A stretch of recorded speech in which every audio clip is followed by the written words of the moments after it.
Bonsoir et bienvenue sur Vestiges du temps. Ce petit espace où la curiosité s'installe doucement, et où les grandes questions de l'univers arrivent sans aucune hâte. La réflexion de ce soir est étrange, mais de celles qui se glissent paisiblement dans l'esprit et qui demeurent longtemps après qu'on les a entendues. Elle ne parle ni de l'actualité, ni des découvertes scientifiques du moment. C'est le genre de pensée sur laquelle on tombe tard dans la nuit, quand la maison est silencieuse, quand les idées s'aventurent un peu plus loin que d'habitude. C'est la question de savoir si la toute première civilisation sur Terre était vraiment la nôtre. Cela évoque sans doute l'amorce d'un roman de science-fiction, Visiteur d'ailleurs, continent englouti. Mais ce dont je parle est bien plus proche, bien plus intime. Imaginez la très longue histoire de notre planète. Des milliards d'années si lointaines que toute notre aventure humaine, chaque empire, chaque invention, chaque nom que vous avez lu ne tient que dans la plus infime lamelle de cette immense chronologie. Tout le reste n'est qu'océan et volcans, forêt et glace. Créatures que nous ne croiserons jamais, sinon à travers des fossiles, et peut-être, juste peut-être, quelque chose de plus. Quelque chose qui pensait, qui projetait, qui construisait bien avant que le premier humain ne prenne un outil entre ses mains. Avant d'aller plus loin, j'aimerais savoir où vous êtes en ce moment. La nuit vous a-t-elle déjà enveloppé de son grand manteau sombre? Le soleil filtre-t-il encore à travers votre fenêtre? Êtes-vous en voyage, le paysage défilant lentement autour de vous? Ou êtes-vous simplement assis dans ce fauteuil qui semble avoir été fait pour vous seul? Où que vous soyez, à l'heure qu'il est pour vous, nous nous retrouvons ici, dans ce même instant suspendu, pour nous pencher ensemble sur une idée qui nous demande d'imaginer un monde que nous ne pouvons plus voir. Si ce voyage vous apporte la compagnie que vous cherchiez calme, posée, curieuse sans jamais se presser, je vous serais reconnaissant de lui donner un petit pouce, de vous abonner ou de le partager avec quelqu'un qui aurait peut-être besoin, ce soir, de quelques pensées tranquilles. C'est un geste minuscule, mais c'est lui qui permet à ces conversations murmurées de continuer à trouver de nouvelles oreilles. C'est un peu comme laisser une lampe allumée à la fenêtre pour les autres voyageurs de la nuit. Commençons donc par quelque chose de simple. Pensons à la Terre elle-même. Pas celle que nous connaissons aujourd'hui, mais celle d'avant que quiconque n'y pose le pied. Pas de ville, pas de champs, pas de route, pas de voie semblable aux nôtres. Il y avait des ciels, des mers, des littoraux sans fin qui se sont déplacés, effacés, redessinés indéfiniment. Des chaînes de montagnes entières se sont soulevées puis usées jusqu'à disparaître bien avant l'apparition du moindre humain. Si vous aviez pu regarder une carte des continents à cette époque, elle n'aurait ressemblé à rien de ce que vous avez vu dans les manuels. Les masses de terre dérivent lentement à la surface de la planète, se heurtent, se déchirent, s'enfoncent sous les eaux au fil des dizaines de millions d'années. Il est tentant de se représenter cette terre d'avant les hommes comme un lieu vide. Elle ne l'était pas. Elle grouillait de vie. Chaque recoin, chaque fissure, chaque goutte d'eau était occupée. Des créatures nageaient, volaient, rampaient, creusaient. Beaucoup n'avaient rien de commun avec ceux qui respirent aujourd'hui. Et certaines, peut-être, portaient déjà en elles les tout premiers germes de ce que nous appelons intelligence.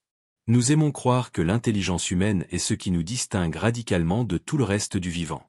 Mais la réalité est plus nuancée. L'intelligence apparaît, sous des formes variées et surprenantes, dans de nombreux recoins du règne animal. Les corbeaux résolvent des énigmes complexes. Les dauphins se reconnaissent dans un miroir. Les pieuvres se servent d'outils.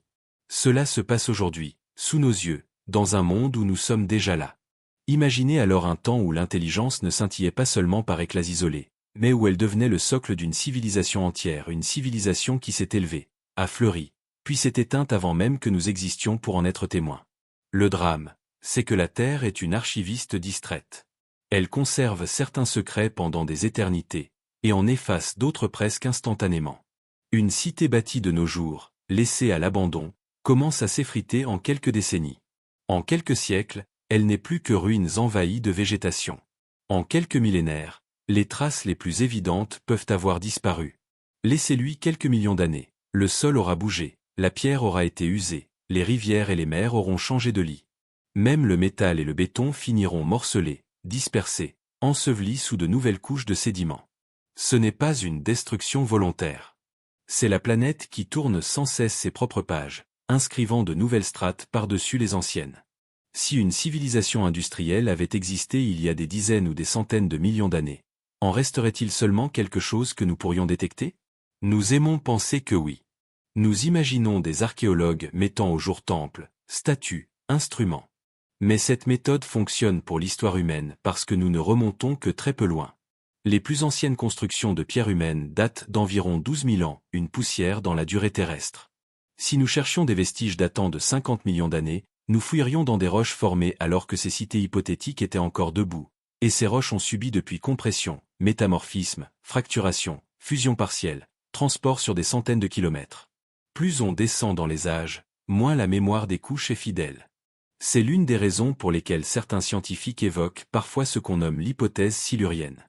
Le nom est emprunté à la science-fiction, mais la question est parfaitement sérieuse. Elle demande, si une civilisation technologique avait prospéré sur Terre il y a des dizaines de millions d'années, quels indices pourraient encore subsister aujourd'hui dans l'enregistrement géologique? Des anomalies chimiques? Des concentrations inhabituelles de métaux? Des perturbations dans la composition atmosphérique ancienne? Nous savons déjà que notre propre ère industrielle a laissé des empreintes détectables, dans les carottes de glace, dans les sédiments récents, dans la fine pellicule d'isotopes radioactifs issus des essais nucléaires. Ces marqueurs peuvent perdurer des millions d'années, même quand les immeubles, les routes et les machines auront disparu. Mais ils sont discrets. Il faut savoir précisément quoi chercher pour les repérer. Et si c'était vrai, peut-être avons-nous déjà côtoyé, sans le savoir, les ultimes murmures d'une présence beaucoup plus ancienne. Une veine métallique dans une falaise, un dépôt minéral à la composition curieuse, classé comme « formation naturelle », parce que personne n'a songé, même un instant, qu'il pourrait être artificiel. Ce n'est pas que les chercheurs manquent de vigilance. C'est que l'idée même d'une civilisation préhumaine se situe si loin des hypothèses habituelles qu'elle n'est presque jamais la première à être envisagée. Penser cela ne réclame ni croyance en des récits secrets, ni adhésion à des théories du complot. C'est simplement un exercice d'humilité. Nous aimons nous considérer comme les premiers, les uniques, l'aboutissement suprême du vivant sur Terre. Mais nous ne sommes qu'un chapitre récent d'une histoire infiniment plus vaste, une histoire déjà riche de bouleversements que nous peinons à concevoir. Nous savons que des extinctions massives ont réécrit le livre de la vie à plusieurs reprises. Nous savons que des écosystèmes entiers peuvent naître et s'effondrer en un battement de cils géologique. Nous savons que l'intelligence n'est pas une échelle verticale dont nous occuperions le sommet, mais un réseau touffu, multidirectionnel, qui s'est développé de 1000 manières différentes au fil des âges. Alors, si une civilisation nous a précédés, à quoi ressemblait-elle? C'est vers cette question que nous allons avancer doucement. Pour l'instant, il suffit de garder l'idée présente, de la laisser flotter dans votre esprit. De voir le passé profond non plus comme une immensité vide et stérile, mais comme un lieu plus riche, plus étrange, plus habité que nous ne l'imaginions. Les continents n'étaient pas à leur place actuelle. L'air avait peut-être une densité, une odeur, une température différente. Les animaux nous seraient apparus incompréhensibles. Et quelque part au milieu de tout cela, peut-être y avait-il des consciences qui coopéraient, qui transformaient leur monde, qui racontaient leurs propres récits, avant de s'évanouir dans le silence, bien avant que nous soyons là pour les entendre. Avant qu'il y ait des gens pour noter les dates, avant les calendriers ou les horloges, avant même l'idée de compter les années, la Terre était déjà ancienne. Au moment où les premiers humains sont apparus, la planète avait traversé des milliards d'aubes et de crépuscules, assez longtemps pour user des chaînes de montagnes entières, assez longtemps pour en faire surgir d'autres du fond des mers. Les continents que vous voyez sur les cartes n'étaient pas fixes. Ils erraient lentement, se heurtant, se fragmentant, dérivant à travers le globe comme d'immenses radeaux de pierre sur une mer de roches fondues. Si vous aviez pu observer le monde depuis l'espace il y a des dizaines de millions d'années, les contours vous auraient paru étrangers. Il y aurait toujours eu des bleus, des verts, des blancs de nuages, mais les formes des terres auraient été méconnaissables, les océans dessinant des motifs inédits. Le climat n'était pas toujours tel que nous le connaissons. Il y eut des époques où une grande partie de la planète était chaude et humide, couverte de forêts luxuriantes jusqu'au pôle. D'autres fois, la glace s'étendait si loin au sud que même l'équateur frissonnait. Les mers montaient et descendaient sans cesse, noyant les plaines côtières pour les révéler ensuite. Des écosystèmes entiers naissaient et disparaissaient en cycles que nous ne pouvons reconstituer qu'à partir des roches. La Terre n'a jamais été immobile, et elle ne le sera jamais. Dans ces immenses aires, la vie occupait presque chaque recoin possible de la planète. Les fonds océaniques grouillaient de créatures qui n'avaient jamais vu le soleil. Les récifs coralliens grandissaient, mouraient et renaissaient ailleurs. Les marais résonnaient d'appels d'animaux que nous peinons à imaginer sans l'aide des fossiles. Sur Terre, des forêts abritaient des arbres dont les plus proches parents ont disparu, et sous leurs branches se déplaçaient des créatures de toute taille. Les insectes étaient déjà parmi les plus anciens habitants, bien établis avant l'apparition des dinosaures. Les oiseaux ont évolué à partir de petits dinosaures à plumes et ont appris à chevaucher les vents au-dessus des canopées. Les mammifères étaient présents, mais pendant longtemps ils restaient petits, vivant souvent dans l'ombre de voisins bien plus imposants. Si vous pouviez vous tenir dans l'un de ces paysages anciens, il pourrait vous sembler familier au premier abord. Un arbre reste un arbre, l'eau coule toujours vers le bas. L'air se déplace en brise ou en tempête. Le soleil se lève et se couche. Mais les détails seraient profondément étrangers. Les sons ne correspondraient pas à ceux que vos oreilles connaissent. Les plantes pourraient ressembler à celles que vous connaissez, ou être totalement étrangères, des feuilles aux motifs évolués pour des climats disparus. Les animaux mêleraient le reconnaissable et l'inconcevable, ancêtres de créatures actuelles, et d'autres qui n'ont laissé aucun descendant. Beaucoup vivaient en troupeaux, en colonies, en migration. Elles communiquaient par des moyens perdus pour nous, sons, couleurs, mouvements qui avaient un sens pour elles et aucun pour nous. Elles chassaient, migraient, élevaient leurs petits. Beaucoup avaient des cerveaux capables de comportements complexes, même si nous ne les qualifierions pas de « civilisés ». Et pourtant, quand nous pensons à une civilisation préhumaine, c'est là que l'esprit s'attarde. Parmi toutes ces formes de vie, y en avait-il une qui a suivi un chemin différent? Qui a commencé à modifier son environnement non seulement pour survivre, mais pour le confort, pour l'art, pour le plaisir de la curiosité. Nous savons que c'est possible, car cela nous est arrivé. Notre propre parcours, des bandes de chasseurs-cueilleurs aux bâtisseurs de cités, a pris des centaines de milliers d'années. L'intelligence n'apparaît pas en un jour. Elle se forge par le climat, la géographie, les pressions de la survie et de l'adaptation. Nous pouvons imaginer qu'une autre espèce, avec la bonne combinaison de traits et résolution de problèmes, communication, utilisation d'outils, aurait pu entamer un chemin similaire dans le passé profond. Pas dans notre timeline, mais dans l'une des innombrables autres qui ont existé avant nous. Le problème est que l'enregistrement de ces temps est incomplet. Les fossiles sont rares et se forment seulement dans des conditions précises. La plupart des êtres vivants disparaissent sans trace, dévorés, décomposés, dispersés. Même quand des os sont préservés, ils nous disent peu sur les comportements. Un squelette révèle la forme d'une cavité cérébrale, pas les pensées qui y passaient. Il suggère mouvement, alimentation, durée de vie, mais pas la richesse d'une culture. Les outils de pierre et les structures résistent mieux, mais seulement s'ils sont enfouis d'une manière qui les protège de l'érosion et des mouvements tectoniques pendant des millions d'années. Et tant de la surface terrestre a été recyclée. La croûte n'est pas une scène fixe, mais un assemblage de plaques en perpétuel mouvement. Les océans s'ouvrent et se referment, avalant d'anciens fonds marins pour en créer de nouveaux.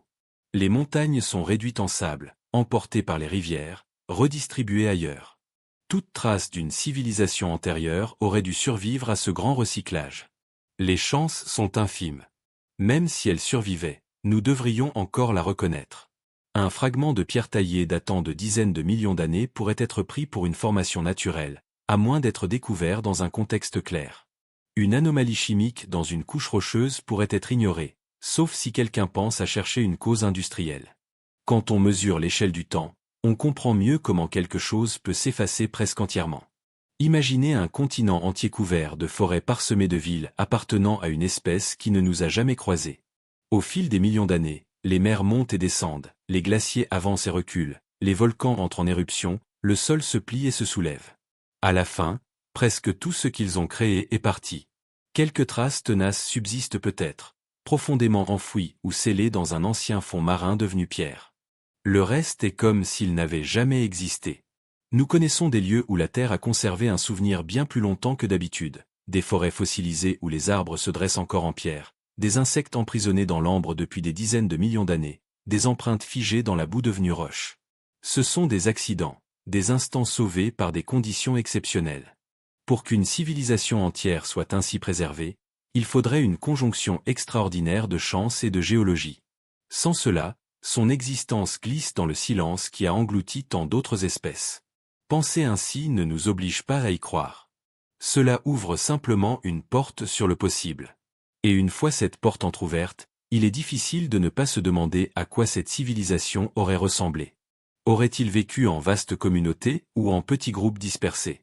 Aurait-il construit en pierre, en bois, ou en matériaux trop éphémères pour laisser des traces? Aurait-il modelé le paysage à leur gré, ou se serait-il déplacé avec les saisons, ne laissant que des marques légères? Leur art nous serait-il reconnaissable, ou exprimé en forme et couleurs qui n'avaient de sens que pour eux? Nous n'avons pas de réponse. Mais nous avons l'imagination. Et l'imagination est parfois le premier pas vers la découverte. Les scientifiques formulent des hypothèses non seulement à partir de preuves, mais à partir d'idées sur ce qu'il faut chercher. Une idée comme celle d'une civilisation préhumaine peut changer les questions que nous posons quand nous scrutons le passé. La Terre a été tant de mondes différents au cours de sa vie. Chacun avait son climat, ses paysages, sa faune et sa flore. La version que nous connaissons avec ses océans, ses continents et ses calottes polaires n'est qu'une parmi une longue série. Bien avant nous, il y avait des jungles là où s'étendent aujourd'hui des déserts, de la glace là où la mer est ouverte. Des animaux dont les formes nous seraient à peine compréhensibles, des plantes qui sembleraient étrangères dans n'importe quelle forêt actuelle. Quelque part dans ce flux incessant de changements, il n'est pas impossible que l'intelligence ait surgi, vécu son temps, puis disparu. Et si cela est arrivé, alors la Terre est le seul témoin qui demeure. Bien avant notre apparition, la Terre n'était pas silencieuse. Elle résonnait de sons qui appartenaient entièrement à d'autres espèces, le vent dans des plantes disparues, les appels graves d'animaux dont les os sont tout ce qui reste, le glissement de l'eau sculptant des paysages qui nous seraient inconnus. Quelque part dans ce cœur, il y avait peut-être des esprits qui fonctionnaient comme nous pourrions les comprendre. Des esprits qui remarquaient des motifs, qui se souvenaient pour le plaisir de se souvenir, qui imaginaient l'avenir avant qu'il n'arrive. Des esprits qui rêvaient. Il est tentant de voir le rêve comme une exclusivité humaine, liée à notre capacité à raconter des histoires et à visualiser ce qui n'est pas là. Mais les animaux rêvent. Nous le savons par l'activité de leur cerveau pendant le sommeil, par les pattes qui s'agitent chez les chiens comme s'ils couraient, par les mouvements oculaires des oiseaux sous leurs paupières closes. Le rêve semble être une fonction des cerveaux assez complexe pour traiter la mémoire et explorer des possibilités différentes. Il ne requiert ni notre langage, ni nos villes, ni nos livres. Juste un système nerveux capable de tisser les expériences en quelque chose de plus qu'une simple répétition. S'il en est ainsi, de nombreuses espèces avant nous ont pu rêver. La plupart d'entre elles, sans doute, de rêves façonnés par leurs besoins, chasser, fuir, se protéger. Mais quelques-unes pourraient avoir poussé plus loin, comme nous l'avons fait. Elles auraient imaginé ce qui n'existait pas encore, visualisé des outils, de nouvelles façons de se nourrir ou de se protéger. Des rêves répétés sur des générations peuvent transformer une espèce. Une fois qu'un esprit peut concevoir autre chose que ce qui est, il possède la graine de l'invention. Passer d'un objet trouvé à un outil façonné est une petite étape évolutive, mais aux conséquences immenses. Cela signifie que l'on n'est plus entièrement soumis à l'environnement. On peut le modifier, construire, anticiper ce qui n'est pas encore. Et si l'on partage cette capacité, on la transmet, on l'affine, on crée des traditions qui survivent à une seule vie. Nous voyons les prémices de cela chez les espèces actuelles. Les chimpanzés enseignent à leurs jeunes comment fabriquer des outils à termites. Certains oiseaux apprennent à plier du fil pour attraper de la nourriture, et cette technique se répand dans le groupe. Les dauphins transmettent des techniques de chasse uniques à leur région. Ce sont les fondations de la culture, et elles existent en dehors de l'humanité. Elles nous montrent que l'intelligence n'est pas tout ou rien, mais un spectre, et que nous appartenons à une vaste famille de résolveurs de problèmes. Si nous projetons cette compréhension dans le passé profond, il n'est pas difficile d'imaginer qu'une branche du vivant ait pu atteindre un degré de coopération, de planification et d'innovation bien au-delà de ce que nous observons aujourd'hui chez les autres espèces. La différence entre un usage astucieux d'outils et une civilisation tient au degré et au temps. Il faut un environnement stable assez longtemps pour que les idées s'accumulent, les techniques s'améliorent, la connaissance se diffuse jusqu'à imprégner le tissu même de la vie. Donner des millions d'années, même un modeste commencement peut mener à quelque chose d'extraordinaire. Mais que faut-il pour que ce saut se produise? De grands cerveaux aident, mais ils ne suffisent pas. La structure sociale compte. L'intelligence se développe quand il faut comprendre et prédire le comportement d'autrui. La communication compte. Partager des idées rapidement évite que les découvertes meurent avec leur inventeur. La curiosité compte. L'envie d'explorer au-delà des besoins immédiats ouvre de nouvelles voies. Chez nous, tous ces éléments se sont alignés. Peut-être s'étaient-ils alignés auparavant, dans une autre lignée, sous d'autres cieux, entourés de créatures différentes. Nous imaginons souvent l'intelligence sous notre forme, posture droite, mains précises, yeux frontaux, voix complexe. Mais ce ne sont que les outils que notre corps nous offre. Une autre espèce aurait pu fonder son intelligence sur d'autres bases, nageoires ou tentacules pour manipuler, vol pour une perspective aérienne, taille réduite compensée par le nombre et la coopération. L'intelligence est adaptable. Elle s'exprime à travers la forme qu'elle trouve. Si une telle espèce existait, ses rêves auraient pu être aussi variés que les nôtres. Peut-être imaginait-elle de meilleures chasses, des abris plus sûrs pour ses petits. Peut-être se racontait-elle des histoires, même si ces histoires prenaient une forme que nous ne reconnaîtrions pas comme du langage. Peut-être décorait-elle ses refuges ou créait-elle des sons et des motifs simplement parce qu'il lui plaisait. L'art est l'un des signes les plus mystérieux de l'intelligence, car il n'est pas nécessaire à la survie. Il révèle un esprit qui valorise la beauté, le symbole, ou l'acte de créer lui-même. C'est le genre d'esprit qui pourrait laisser des traces dignes d'être découvertes. Bien sûr, la plupart des rêves ne laissent pas de marque physique. Même dans notre histoire, la majorité de ce que nous pensons et imaginons s'évanouit au réveil. Les civilisations ne transmettent qu'une fraction de ce qu'elles créent, et cette fraction est vulnérable au temps. Plus la preuve est ancienne, plus elle risque d'être effacée. Donc, si les premiers esprits qui rêvaient ont aussi construit, ils auraient dû le faire avec des matériaux capables de résister à l'érosion des âges. La pierre dure plus longtemps que le bois. L'argile cuite surpasse les fibres tissées. Le métal peut perdurer, mais il peut aussi se corroder entièrement. Sans préservation, la plupart de ce qu'une civilisation produit finit par disparaître. C'est là que la difficulté de prouver une telle chose devient évidente. Même dans nos villes modernes, le processus de décomposition commence vite. Sans entretien, routes et bâtiments s'effondrent. En quelques siècles, les rues pourraient encore être visibles du ciel. En quelques millénaires, le sol les aurait engloutis. En 1 million d'années, il ne resterait que de subtiles différences dans la composition du sol. En dizaines de millions, plus rien de reconnaissable. C'est pourquoi les scientifiques, quand ils envisagent une civilisation antérieure, cherchent souvent des signes indirects. Changements chimiques dans les roches, perturbations climatiques liées à une activité industrielle, dépôts de matériaux non naturels. Ces indices résistent mieux que des bâtiments ou des outils. Ils sont comme des empreintes sur un sentier très ancien. Mais même eux sont rares, et la nature produit elle-même des anomalies. Distinguer l'artificiel du naturel est ardu, surtout sur des dizaines de millions d'années. Pourtant, la pensée persiste. Quelque part, à un moment donné dans l'histoire de la Terre, il n'est pas exclu que les premiers esprits capables de rêver comme nous aient commencé à bâtir quelque chose de plus grand. Peut-être vivaient-ils d'abord en petits groupes, dispersés dans un paysage hostile. Peut-être apprirent-ils à s'abriter dans des grottes ou à construire des nids durables. Peut-être maîtrisèrent-ils le feu ou une autre énergie. À chaque pas, leur monde changeait. Et avec chaque changement, la distance grandissait entre eux et les autres créatures. S'ils parvenaient à modifier leur environnement à grande échelle, ils auraient pu s'étendre, s'adapter à de nouveaux climats et ressources. Le commerce aurait pu naître, ne serait-ce que l'échange de matériaux rares ou de nourriture. Au fil du temps, la connaissance s'accumulerait jusqu'à former des centres comme nos premières villes, où idées, biens et savoirs se rencontraient. Les détails sont perdus. Mais le chemin nous est familier, c'est celui que nous avons parcouru, et que l'évolution aurait pu tracer plus d'une fois. Que cela ait laissé des traces que nous pourrions trouver aujourd'hui est une autre question. L'enregistrement de la vie est plein de lacunes, même pour les espèces que nous savons avoir existé. La plupart de l'histoire manque, ne laissant que des fragments épars. C'est pourquoi cette idée est si difficile à prouver ou à réfuter. L'absence de preuve n'est pas preuve d'absence. C'est simplement le résultat du fonctionnement de la planète. Le temps ne cesse de bouger, de remodeler, d'enfouir ce qui fut. Et ainsi, nous ne pouvons qu'imaginer les premiers esprits qui rêvaient, les voir dans des paysages disparus, entendre leur voix dans des sons que nous ne pouvons plus traduire. Ils pourraient n'avoir rien eu de commun avec nous, ou partager bien plus que nous ne l'imaginons. La possibilité suffit à nous rappeler que notre place dans l'histoire n'est pas nécessairement unique. L'intelligence est rare, mais elle n'est peut-être pas singulière. La Terre pourrait l'avoir accueillie avant, et elle pourrait l'accueillir à nouveau. De là, la question n'est plus seulement de savoir si cela aurait pu arriver, mais ce que nous entendons quand nous disons « civilisation ». Quand nous prononçons ce mot, nous voyons aussitôt de hautes murailles de pierre, des routes larges, des sculptures complexes. Nous pensons à l'écriture, aux lois, au gouvernement, à de grandes assemblées d'individus construisant quelque chose qui dépasse l'individu.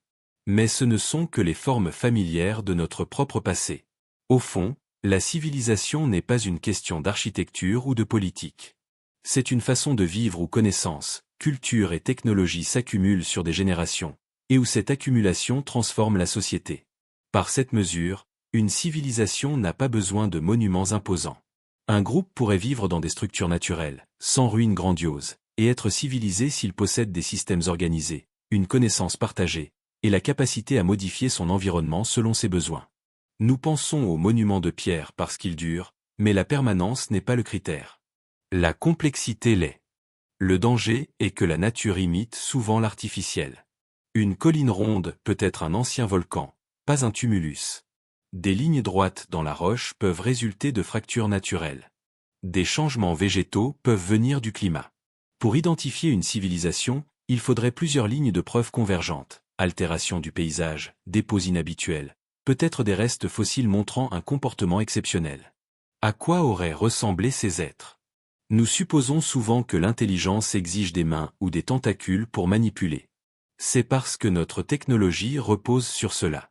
Mais une civilisation différente aurait pu développer des outils adaptés à son corps, modification de grands espaces plutôt que petits objets. Aquatique, elle aurait pu utiliser le milieu marin. Volante, elle aurait pu construire dans les arbres ou les falaises. Son intelligence aurait pu s'exprimer dans des architectures vivantes, changeantes avec le temps.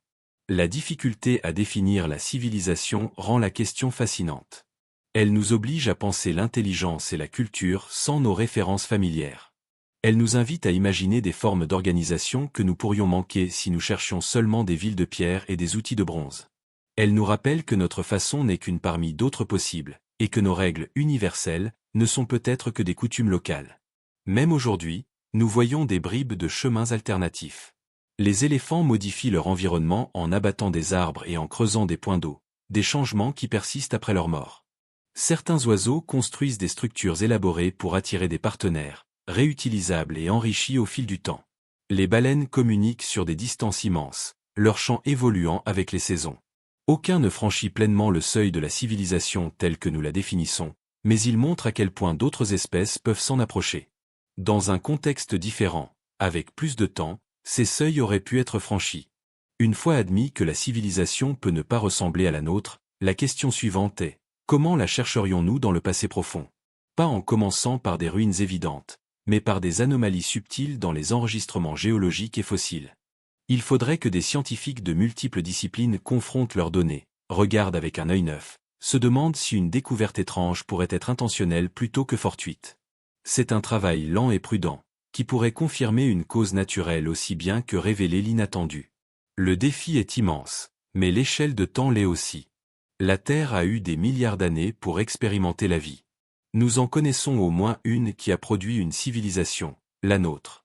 Il n'est pas absurde de se demander s'il y en eut d'autres. Que des traces subsistent dépend de ce que nous considérons comme traces, et de notre volonté de les voir sous des formes inattendues. Cela nous amène aux signes que nous pourrions détecter si une telle chose avait existé. Quand on imagine explorer le passé lointain, on voit souvent des paléontologues dégageant un squelette parfait, comme si la créature s'était endormie un instant plus tôt. La réalité est plus modeste et plus fragile. La plus grande partie du passé est perdue. Ce qui subsiste est un éparpillement de indices incomplets, altérés, souvent transformés au point de ne plus ressembler à leur origine. Les scientifiques qui les étudient sont davantage des traducteurs que des chasseurs de trésors. Ils déchiffrent un langage que la Terre écrit depuis des centaines de millions d'années, dans un alphabet de pression, de chaleur et de temps. Un fossile n'est pas un instant figé. C'est une métamorphose. L'os, la coquille ou la feuille est remplacée molécule par des minéraux qui durcissent en pierre. Parfois, il ne reste qu'une empreinte, un moulage de la forme extérieure, une ombre dans la boue durcie. Souvent, même ces traces ne se forment pas, lavées, brisées, enfouies trop profondément. L'enregistrement fossile est donc lacunaire. Des espèces entières peuvent disparaître sans laisser de preuves. La fossilisation exige des conditions rares, enfouissement rapide dans des deltas, lacs, cendres volcaniques, fonds marins où les sédiments s'accumulent vite. Dans les hautes terres sèches ou les côtes mouvantes, les restes sont presque toujours détruits. Pour qui cherche une civilisation ancienne, ce biais est un obstacle majeur. Même dans l'histoire humaine récente, notre empreinte est inégale. Les villes désertiques ou inondables laissent des traces durables. Les sites côtiers sont effacés par la montée des eaux ou ensevelis. Sur des millions d'années, combien pourraient avoir disparu? Une société avancée dans une région devenue fond océanique serait aujourd'hui inaccessible sous des kilomètres d'eau et de boue. Une autre dans une forêt glaciaire aurait été raclée jusqu'à l'os. Les chercheurs le savent. Chaque découverte n'est qu'un point dans un vaste réseau invisible de vie passée. Les trouvailles les plus importantes viennent souvent de fragments minuscules. Une dent révèle alimentation et liens évolutifs. Une couche de pollen raconte climat et végétation. Une signature chimique évoque éruption, impact ou changement atmosphérique inexpliqué. Ces changements inexpliqués pourraient indiquer une influence extérieure. Notre industrie a déjà modifié la chimie atmosphérique de façon mesurable. Isotopes de carbone altérés, plastiques et métaux lourds dans les sédiments. Même si nos bâtiments disparaissaient, ces traces perdureraient des millions d'années. Mais la nature produit elle-même des anomalies, volcans libérant carbone et soufre, extinction massive laissant des couches riches en éléments. Les scientifiques pèsent chaque possibilité avant d'envisager l'extraordinaire. En science, l'extraordinaire exige des preuves extraordinaires. Pourtant, il y a des moments où les preuves résistent aux explications simples. Certaines couches montrent des changements minéraux soudains, suggérant l'introduction rapide de matériaux inhabituels. La plupart s'expliquent naturellement. Mais la question persiste, et si? Trouver une telle preuve ne serait pas spectaculaire, pas de statut sculpté, mais des motifs dans la distribution de minéraux suggérant une extraction à grande échelle, des dépôts de composés rares indiquant une fabrication délibérée, une couche dont l'origine défie les processus naturels. Interpréter cela exigerait géologie, chimie, archéologie, et une ouverture aux idées improbables. C'est un travail patient. Décoder le passé, ce n'est pas exhumer un artefact et déclarer le mystère résolu. C'est assembler des preuves fragment par fragment jusqu'à ce qu'une image émerge. Pour une civilisation préhumaine, cette image pourrait rester incomplète, des indices qui refusent de s'effacer, invitant à la spéculation sans jamais confirmer. Cette incertitude fait partie de l'attrait. Nous vivons à une époque où le passé semble cartographiable, mesurable. Pourtant notre connaissance reste mince. L'enregistrement fossile n'est pas une histoire complète, mais un assemblage de fragments éparpillés, écrits dans un langage que nous apprenons encore. Il nous dit que la vie a pris des formes plus étranges et plus diverses que nous ne l'imaginions, que des branches entières de l'arbre évolutif ont poussé et disparu sans laisser grand-chose, que notre monde n'est que la version la plus récente d'une planète qui s'est réinventée d'innombrables fois. Dans cette lumière, l'idée d'une civilisation perdue au point que seuls subsistent de faibles murmures géologiques n'est pas impossible. Si elle existait dans un lieu où la fossilisation était rare, si elle utilisait des matériaux périssables, si sa population était assez modeste pour ne pas laisser de changements globaux massifs, ces traces pourraient être aussi insaisissables que le souvenir d'une saison révolue. Les scientifiques du temps profond le savent. Chaque couche, chaque échantillon est un chapitre d'une histoire aux pages usées, déchirées, souvent absentes. Pour les lire, il faut non seulement du savoir technique, mais de l'imagination, la capacité à relier une trace ténue à un motif plus grand. Et parfois, la volonté de considérer l'improbable. Cette volonté n'est pas de la crédulité. C'est laisser une place à l'inconnu, à la chance que la longue mémoire de la Terre réserve encore des surprises que nous n'avons pas appris à voir. De là, la question devient, comment la planète préserve-t-elle ou efface-t-elle ses surprises? Quelle force pourrait effacer presque toute trace de ce qui fut? La Terre se souvient, mais pas comme nous. Nos souvenirs sont des instantanés que nous pouvons revisiter. La mémoire terrestre est lente, lourde, inscrite en pierre, glace et sédiments. Elle accumule des couches, chacune faite des débris de la précédente. Mais elle est oublieuse, elle réécrit sans cesse, ponce les anciennes impressions, ensevelie sous le poids du nouveau. Elle n'a pas de nostalgie, pas d'attachement sentimental. Elle change parce que c'est sa nature. Si nous pouvions feuilleter la croûte terrestre comme un livre, nous verrions une histoire aux chapitres entiers manquants. Des périodes entières sont effacées non par manque d'importance, mais par l'implacabilité des processus planétaires. Les montagnes s'élèvent quand les plaques se heurtent, puis s'effritent sous vent et pluie. Les océans s'ouvrent quand les plaques s'écartent, puis se referment. Les volcans recouvrent ce qui existait. Les glaciers raclent les continents comme du papier de verre. Les rivières transportent le limon, ensevelissant les anciens paysages pour en créer de nouveaux. La surface que nous foulons n'est pas celle d'il y a 1 million d'années, ni 10, ni 100. Chaque lieu a été remodelé indéfiniment. Dans certaines régions, les roches actuelles datent de quelques milliers d'années. Dans d'autres, elles ont des centaines de millions d'années, mais tellement altérées que leur mémoire est presque vide. Ce recyclage constant signifie que plus un objet est ancien, moins il a de chances de survivre reconnaissable. Pour que des traces d'une civilisation perdurent au-delà de quelques dizaines de millions d'années, il faudrait une chance exceptionnelle, un cadre géologique stable, non submergé, non écrasé, non raclé. Même alors, la preuve pourrait être déformée par la chaleur et la pression. C'est pourquoi l'histoire ancienne de la Terre n'est connue que par esquisse. Le premier milliard d'années n'est représenté que par quelques fragments de roches éparpillés au Groenland ou en Australie occidentale. Le reste a été recyclé dans le manteau, ramené sous forme de nouvelles roches sans ses marques originales. La géologie n'est pas seule à effacer. Le climat et la biologie agissent aussi. Une jungle peut recouvrir une ville en décennies. Insectes et microbes décomposent bois, cuir, tissus. L'eau salée corrode le métal. La pierre elle-même est rongée par plantes, pluie, gel. Sur une échelle humaine, les ruines semblent éternelles. Sur celle de la planète, ce ne sont que des interruptions brèves. Si nous disparaissions demain, routes, bâtiments et ponts s'estomperaient en un siècle. En 10 000 ans, la plupart seraient méconnaissables. En 1 million d'années, seules des traces enfouies ou minéralisées subsisteraient. En 10 millions, nos modifications seraient visibles seulement dans des motifs subtils, une rivière rectiligne, un dépôt chimique anormal. Le reste serait recouvert par les processus incessants. C'est ce qui rend la recherche si ardue. Nous cherchons non des artefacts intacts, mais des fragments ayant échappé à tout. Plus on remonte, plus on accepte que l'enregistrement soit incomplet, peut-être irrémédiablement. Il y a des continents entiers d'histoire que nous ne connaîtrons jamais, non parce qu'ils sont cachés, mais parce qu'ils ont disparu. Même le fond océanique, qui semble un refuge pour le passé, est constamment renouvelé. La croûte sous les abysses est jeune, au plus 200 millions d'années, car elle est subductée dans le manteau. Tout ce qui est plus ancien est détruit. La terre ferme dure plus longtemps, mais n'est pas à l'abri. Soulèvement et érosion la transforment. Le déplacement des continents modifie côte et climat, effaçant ce qui fut. Ce recyclage explique les grandes lacunes de l'enregistrement fossile. Ce n'est pas que la vie manquait, c'est que les conditions n'ont pas permis de la préserver. La Terre est une bibliothèque où des rayons entiers ont été brûlés, réécrits ou reliés différemment. Ce qui reste sont des chapitres éparpillés, des pages manquantes, un texte effacé par le temps. Pourtant, cette mémoire imparfaite est tout ce que nous avons. Les scientifiques pèsent ce qui subsiste contre ce qui manque, reconstruisant à partir de preuves inégales.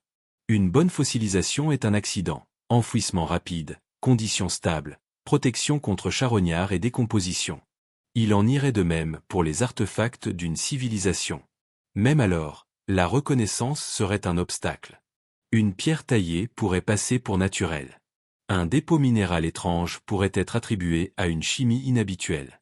Sans contexte clair, un ensemble de découvertes concordantes, il serait facile de passer à côté.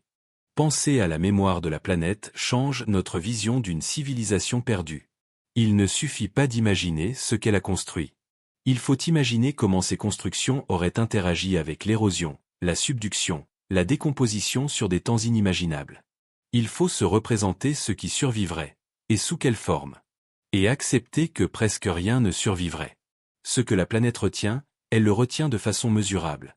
Traces chimiques dans les roches, minuscules fossiles dans l'ambre, empreintes dans la boue ancienne. Ce sont les fragments qui passent au travers du grand réécriture.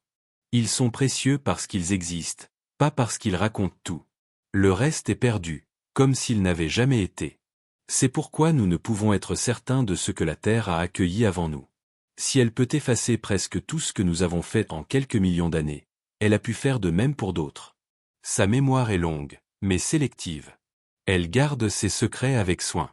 Si d'autres ont existé, des êtres qui rêvaient, construisaient, puis disparaissaient, leur présence ne serait plus que les signatures les plus ténues, si elles existent encore.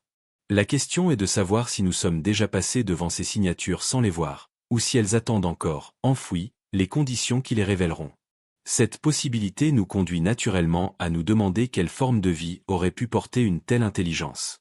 Quand nous évoquons l'âge des reptiles, nous voyons souvent les dinosaures des musées et des films, prédateurs gigantesques aux dents comme des lames, géants au long cou traversant les marais, troupeaux d'herbivores cuirassés balançant des queues comme des massues. Une vision de taille et de spectacle, où la force brute semble dominer. Mais le règne des reptiles a duré plus de 160 millions d'années. Il y avait de la place pour bien plus que la taille.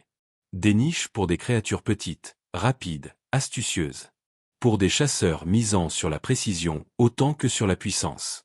Pour des opportunistes s'adaptant à des environnements changeants de façon qui suggère plus que l'instinct. Si nous cherchons une civilisation antérieure à la nôtre, le Mésozoïque, apogée des dinosaures, est l'un des premiers lieux où se porte la curiosité. Non pour imaginer des tyrannosaures bâtisseurs, mais parce que l'évolution a eu le temps d'explorer d'innombrables formes. La diversité était extraordinaire, reptiles volants traversant des mers, reptiles marins régnant sur les océans, terrestres allant de la taille d'un poulet à celle de plusieurs bus. Parmi eux, des espèces petites au cerveau proportionnellement plus grand que leurs cousins géants. La taille du cerveau n'est pas tout, mais elle donne des indices. Chez les animaux modernes, un ratio cerveau-corps élevé va souvent avec des comportements complexes, une meilleure résolution de problèmes, plus d'adaptabilité. Certains théropodes petits, proches des oiseaux, avaient des cerveaux relativement grands. Ils avaient une vue perçante, une coordination fine, et parfois des indices de chasse coopérative ou de soins parental. Ces traits, sur assez de temps évolutif, pourraient fonder des structures sociales avancées.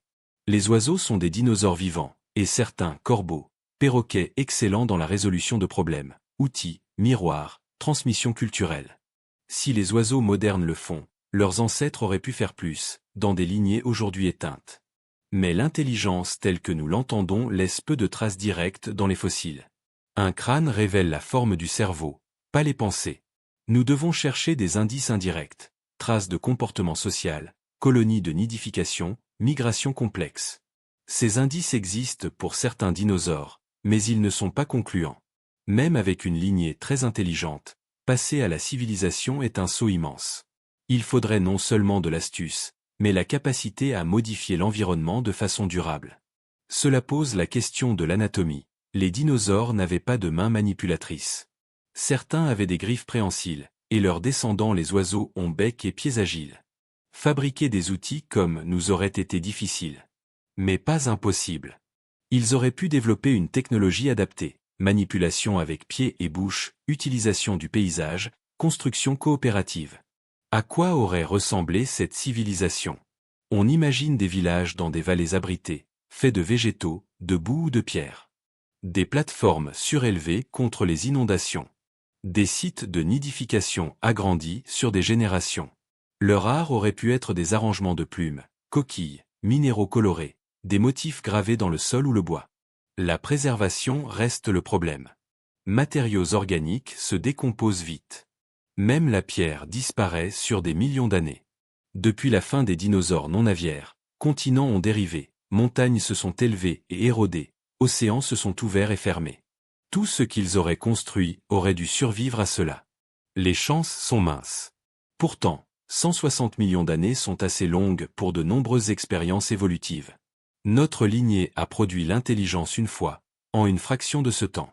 Il n'est pas absurde de penser qu'une autre lignée ait pu développer intelligence et culture. Si cela est arrivé, son héritage pourrait vivre non dans des ruines, mais dans les comportements de leurs descendants, les oiseaux qui nous surprennent encore par leur ingéniosité. L'âge des reptiles nous montre que l'intelligence peut surgir de façons inattendues, dans des formes très différentes de la nôtre. Elle n'est pas liée à un corps ou un rôle écologique particulier. Elle dépend de l'opportunité, de la combinaison juste, et du temps pour se développer. Penser à une lignée de dinosaures intelligents nous invite à élargir l'imagination. Elle nous demande d'envisager des civilisations sous des conditions inconnues, avec des corps et des sens étrangers, dans des mondes disparus. Cela mène aussi à une autre possibilité, celle d'une intelligence non terrestre, mais océanique. Si la Terre est agitée et oublieuse, les océans sont un mystère plus profond. Ils couvrent la majeure partie de la planète, cachent ses plus hautes montagnes et ses abysses. Nous n'avons exploré qu'une fraction infime de leur profondeur. Si une civilisation y avait existé, son histoire serait peut-être encore enfouie dans des lieux que nous n'avons presque pas regardés. Cette idée semble presque inévitable quand on considère les échelles de temps. La vie a commencé dans les océans bien avant de conquérir la Terre. Des organismes complexes y ont prospéré des centaines de millions d'années avant les premières forêts. Même après l'essor des écosystèmes terrestres, les mers ont continué leurs expériences évolutives, produisant des animaux d'une intelligence remarquable. Aujourd'hui, dauphins, baleines et certaines pieuvres montrent des capacités cognitives comparables à celles de nombreux mammifères terrestres. Ils résolvent des problèmes, communiquent de façon complexe, utilisent des outils, transmettent des comportements appris. Si l'intelligence a pu émerger ainsi dans plusieurs lignées marines en un temps relativement court, que se serait-il passé si l'une d'elles avait disposé de dizaines de millions d'années supplémentaires? Les océans offrent une stabilité que la Terre n'a pas. Pas de glaciers les raclant, pas d'élévation tectonique exposant leur fond. Ils changent de courant et de chimie, mais il y a toujours un refuge pour la vie. Pour une espèce aquatique intelligente, cela pourrait signifier un temps ininterrompu pour développer technologie et culture adaptées à l'eau. Notre concept de technologie repose sur feu, métal, pierre difficile sous l'eau. Mais la technologie n'a pas besoin de ressembler à la nôtre.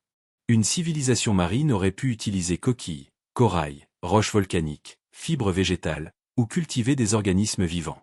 Elle aurait pu modeler le fond marin, abri dans grottes ou tranchées, jardins d'algues, élevage de coquillages. Son art aurait pu être des motifs de coquilles colorées visibles seulement sous certains angles, ou des structures coralliennes grandies sur des décennies. Sa communication aurait pu reposer sur son, lumière, chimie, plus efficace dans l'eau. Les baleines communiquent sur des milliers de kilomètres avec des sons graves. Les organismes bioluminescents signalent par des flashs. Une espèce intelligente aurait pu bâtir des langues complexes à partir de cela, sans besoin d'écriture. Les traces seraient fragiles. Les matériaux organiques se décomposent vite dans l'océan. Corail et coquilles durent des siècles, mais sur des millions d'années ils se dissolvent ou s'enfouissent. Le fond océanique est jeune, au plus 200 millions d'années, car subducté dans le manteau. Une civilisation plus ancienne aurait vu son territoire détruit. Mais des traces pourraient survivre dans d'anciennes zones côtières aujourd'hui, émergées par tectonique. Nous trouvons déjà des fossiles marins dans des déserts ou des montagnes. Une structure côtière aurait pu être enfouie dans des sédiments, attendant d'être découverte. Les indices chimiques seraient un autre signe, altération de l'environnement marin par agriculture, construction ou énergie, laissant des traces dans les sédiments. Nous voyons déjà comment notre activité marque les océans. Azote des engrais, métaux lourds, microplastiques. Une civilisation marine aurait pu laisser des signatures similaires. Il y a aussi la possibilité de restes fossiles de l'espèce elle-même, os ou coquilles enfouis dans des environnements anoxiques. La difficulté serait de les reconnaître comme intelligents sans analogie moderne. Une civilisation océanique changerait nos idées sur ce qu'exige une civilisation. Nous associons souvent ville, agriculture, monuments, activités terrestres. Dans la mer, les ressources sont tridimensionnelles. La mobilité pourrait primer sur la permanence. Une culture aquatique aurait pu n'avoir pas de cité fixe, mais des rassemblements temporaires saisonniers. Son histoire aurait pu être portée par mémoire, chant ou comportement génétique, laissant peu de traces. Elle aurait pu interagir avec la terre, récolte sur plage ou falaise, modification du rivage. Ces interactions laisseraient des traces plus durables, arrangement de pierres, coquilles accumulées en middense complexes. Les océans sont abondants et dangers, nourriture riche, mais prédateurs, tempêtes, courants changeants. Une intelligence marine aurait appris à anticiper ces changements, à transmettre ce savoir. Comme chez les baleines et dauphins actuels, les liens sociaux auraient pu être profonds, coopératifs, au-delà de l'instinct. Si une telle civilisation avait existé, sa disparition serait encore plus difficile à détecter. L'environnement même qui la soutenait la dissimulerait. Tempêtes détruisant, courants dispersant, géologie avalant. Il ne resterait peut-être qu'une anomalie chimique dans une couche sédimentaire, ou quelques fossiles méconnus. Pourtant, l'océan est patient. Il a accueilli la vie depuis l'origine et continuera longtemps après que les continents aient changé de forme. Il a prouvé qu'il peut nourrir l'intelligence, et plus d'une fois dans notre ère. Si elle peut surgir plusieurs fois en peu de temps, elle a peut-être surgi avant, sous des formes que nous ne pouvons qu'imaginer. Cette réflexion nous ramène à la Terre, aux autres candidats possibles, des créatures qui n'ont pas dominé comme les dinosaures ou rempli les abysses, mais qui auraient pu atteindre la complexité avant nous. Les stars de la préhistoire sont souvent celles qui ont laissé les plus gros os, dinosaures, mammouths, tigres à dents de sabre.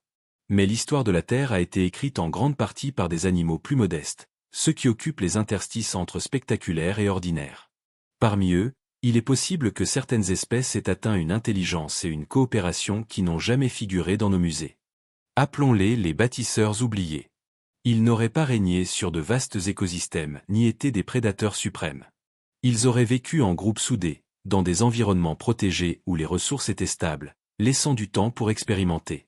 L'intelligence n'évolue pas toujours sous les feux de la rampe.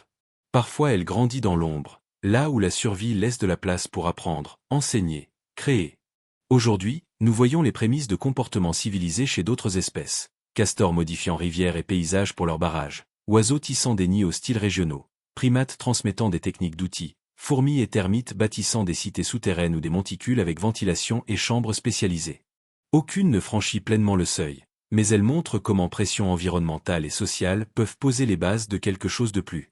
Un bâtisseur oublié aurait pu combiner ces traits: manipulation de l'environnement, résolution de problèmes, transmission culturelle. Il n'aurait pas eu besoin de dominer le globe.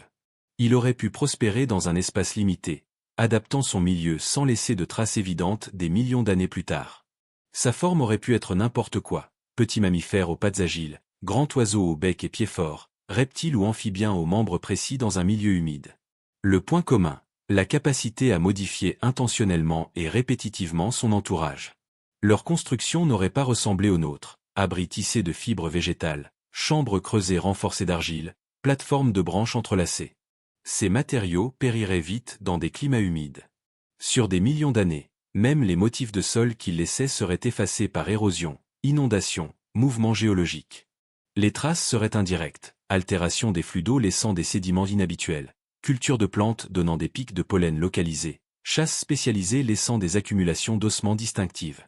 Mais ces signes sont ambigus. La nature imite l'intelligence: rivières changeant de cours, graines dispersées par vent ou animaux, accumulation d'os par prédateurs. Distinguer le délibéré de l'accidentel est l'une des tâches les plus ardues de l'archéologie, et plus on remonte, plus c'est difficile. Nous mesurons l'intelligence par nos standards, langage, art symbolique, outils complexes. Mais il pourrait y avoir d'autres expressions qui ne laissent pas d'artefacts évidents: traditions orales élaborées, cartographie mémorielle des paysages, rassemblements saisonniers pour partager le savoir. Des cultures qui disparaissent entièrement avec leurs porteurs. Il est possible que certaines lignées que nous voyons aujourd'hui comme ordinaires aient été capables de plus. L'évolution n'est pas une progression linéaire. C'est un arbre ramifié où des traits apparaissent, disparaissent, réapparaissent. Une espèce peut développer une haute intelligence puis la perdre si elle n'est plus avantageuse. Si cela est arrivé, les traces seraient si ténues que nous ne saurions pas où chercher. Ces bâtisseurs auraient pu coexister avec d'autres espèces intelligentes, peut-être en compétition. L'enregistrement fossile montre des périodes où plusieurs grands animaux cohabitaient. Une espèce plus adaptable aurait pu supplanter les autres avant qu'elle laisse une marque significative. Dans notre temps, nous voyons des cultures disparaître rapidement face à la compétition, au changement climatique ou à la maladie. Des langues s'éteignent en une génération. Sur des millions d'années, une civilisation entière, surtout petite ou localisée, pourrait s'effacer sans laisser plus qu'un murmure. S'ils ont existé, ces bâtisseurs auraient pu. Les civilisations peuvent être petites. Nous pensons en termes d'empire et de mégalopole parce que ce sont les plus visibles dans notre histoire. Mais la civilisation humaine a commencé en communautés dispersées, liées par le commerce et des pratiques communes, sans autorité centrale. Ce qui les unissait était l'échange d'idées, la transmission de techniques, une mémoire culturelle qui survivait aux individus. Si nous nous demandons s'il y eut une civilisation avant les humains, nous devons garder cette souplesse. Elle pourrait ne pas ressembler à Rome ou à Sumer. Elle pourrait ne pas reposer sur l'agriculture. Elle pourrait utiliser des ressources adaptées à son espèce. Le concept même de « ville » pourrait être différent, non un amas de bâtiments permanents, mais un réseau de lieux de rassemblement saisonniers reliés par des chemins connus. L'un des pièges est de juger par nos standards. Nous voyons l'écriture comme un jalon majeur, mais elle n'est qu'une méthode de stockage. Les traditions orales peuvent être d'une précision remarquable sur de longues périodes.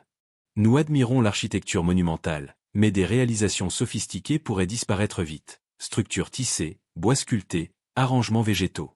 Nous valorisons les grands ouvrages d'ingénierie, mais de petites interventions précises peuvent être tout aussi significatives. Si une civilisation non humaine existait il y a des millions d'années, sa vie pourrait ne pas entrer dans nos catégories. Elle pourrait ne pas cultiver en rang, ni élever des animaux. Elle pourrait n'avoir laissé ni poterie ni métal. Si elle travaillait avec des matériaux organiques, les preuves auraient disparu avec leur décomposition. Ces traces seraient alors subtiles: motifs dans le paysage, cours d'eau modifiés, composition de sol inhabituelle, ou apparition soudaine de plantes loin de leur habitat naturel. C'est pourquoi la définition compte tant. Si nous la limitons à ce que nous reconnaissons, nous risquons de rater des signes. Si nous l'élargissons à toute façon de vivre organisée qui modèle l'environnement et préserve la connaissance, nous ouvrons la porte à plus de possibilités. Cela ne veut pas dire que toute société animale est une civilisation. Fourmis et abeilles ont des structures sociales complexes, mais elles reposent presque entièrement sur l'instinct, sans évolution culturelle. La différence est dans l'innovation cumulative, des changements appris et partagés, pas seulement génétiques.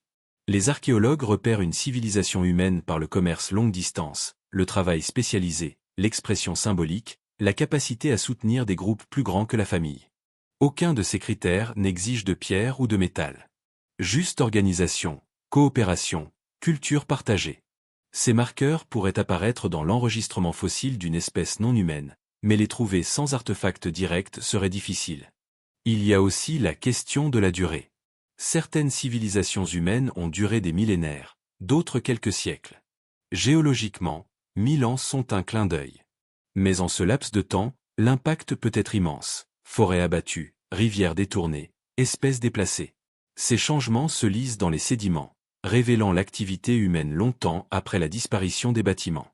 Si une civilisation préhumaine avait modifié les écosystèmes à grande échelle, nous pourrions espérer des traces similaires, même si nous ne les identifions pas. Le danger est que la nature imite souvent l'artificiel.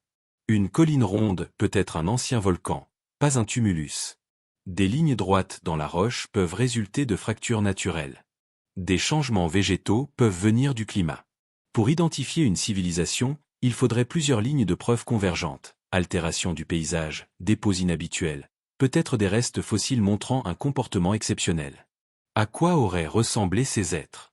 Nous supposons souvent que l'intelligence exige des mains ou des tentacules pour manipuler. C'est parce que notre technologie repose sur cela. Mais une civilisation différente aurait pu développer des outils adaptés à son corps, modification de grands espaces plutôt que petits objets.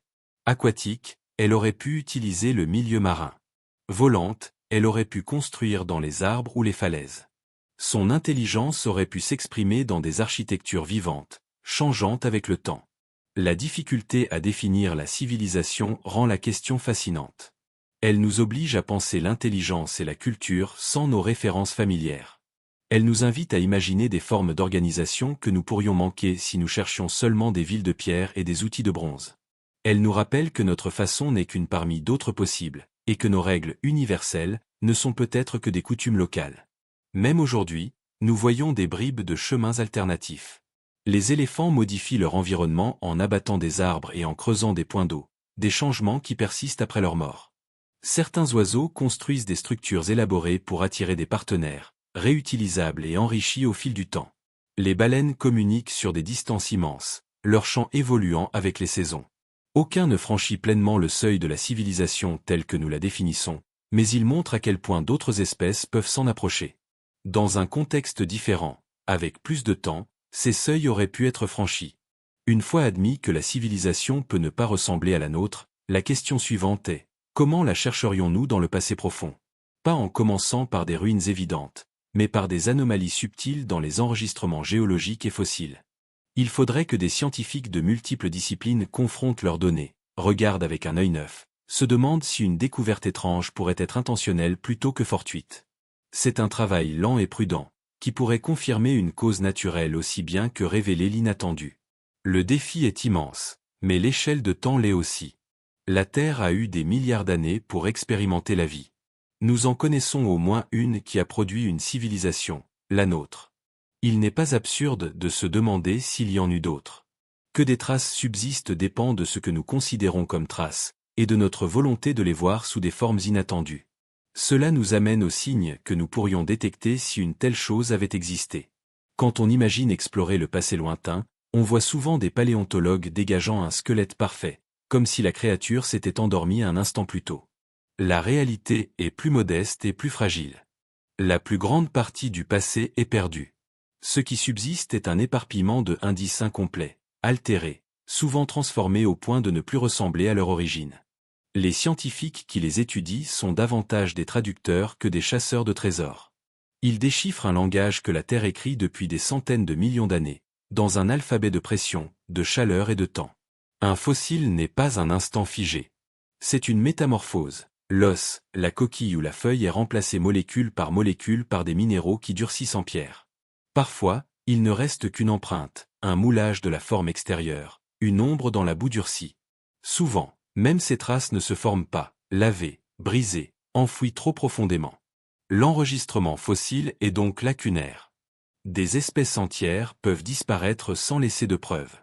La fossilisation exige des conditions rares, enfouissement rapide dans des deltas, lacs, cendres volcaniques, fonds marins où les sédiments s'accumulent vite. Dans les hautes terres sèches ou les côtes mouvantes, les restes sont presque toujours détruits. Pour qui cherche une civilisation ancienne, ce biais est un obstacle majeur. Même dans l'histoire humaine récente, notre empreinte est inégale. Les villes désertiques ou inondables laissent des traces durables. Les sites côtiers sont effacés par la montée des eaux ou ensevelis. Sur des millions d'années, combien pourraient avoir disparu? Une société avancée dans une région devenue fond océanique serait aujourd'hui inaccessible sous des kilomètres d'eau et de boue. Une autre dans une forêt glaciaire aurait été raclée jusqu'à l'os. Les chercheurs le savent. Chaque découverte n'est qu'un point dans un vaste réseau invisible de vie passée. Les trouvailles les plus importantes viennent souvent de fragments minuscules. Une dent révèle alimentation et liens évolutifs. Une couche de pollen raconte climat et végétation. Une signature chimique évoque éruption, impact ou changement atmosphérique inexpliqué. Ces changements inexpliqués pourraient indiquer une influence extérieure. Notre industrie a déjà modifié la chimie atmosphérique de façon mesurable. Isotopes de carbone altérés, plastique et métaux lourds dans les sédiments. Même si nos bâtiments disparaissaient, ces traces perdureraient des millions d'années. Mais la nature produit elle-même des anomalies, volcans libérant carbone et soufre, extinction massive laissant des couches riches en éléments. Les scientifiques pèsent chaque possibilité avant d'envisager l'extraordinaire. En science, l'extraordinaire exige des preuves extraordinaires. Pourtant, il y a des moments où les preuves résistent aux explications simples. Certaines couches montrent des changements minéraux soudains, suggérant l'introduction rapide de matériaux inhabituels. La plupart s'expliquent naturellement. Mais la question persiste, et si? Trouver une telle preuve ne serait pas spectaculaire, pas de statue sculptée, mais des motifs dans la distribution de minéraux suggérant une extraction à grande échelle, des dépôts de composés rares indiquant une fabrication délibérée, une couche dont l'origine défie les processus naturels. Interpréter cela exigerait géologie, chimie, archéologie, et une ouverture aux idées improbables. C'est un travail patient. Décoder le passé, ce n'est pas exhumer un artefact et déclarer le mystère résolu. C'est assembler des preuves fragment par fragment jusqu'à ce qu'une image émerge. Pour une civilisation préhumaine, cette image pourrait rester incomplète, des indices qui refusent de s'effacer, invitant à la spéculation sans jamais confirmer. Cette incertitude fait partie de l'attrait. Nous vivons à une époque où le passé semble cartographiable, mesurable. Pourtant notre connaissance reste mince. L'enregistrement fossile n'est pas une histoire complète, mais un assemblage de fragments éparpillés, écrits dans un langage que nous apprenons encore.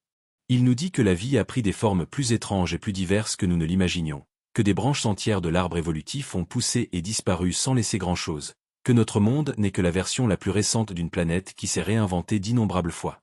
Dans cette lumière, l'idée d'une civilisation perdue au point que seuls subsistent de faibles murmures géologiques n'est pas impossible.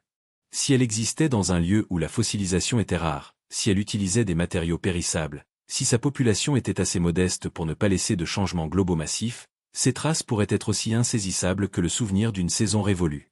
Les scientifiques du temps profond le savent. Chaque couche, chaque échantillon est un chapitre d'une histoire aux pages usées, déchirées, souvent absentes. Pour les lire, il faut non seulement du savoir technique, mais de l'imagination, la capacité à relier une trace ténue à un motif plus grand. Et parfois, la volonté de considérer l'improbable. Cette volonté n'est pas de la crédulité. C'est laisser une place à l'inconnu, à la chance que la longue mémoire de la Terre réserve encore des surprises que nous n'avons pas appris à voir. De là, la question devient, comment la planète préserve-t-elle ou efface-t-elle ces surprises?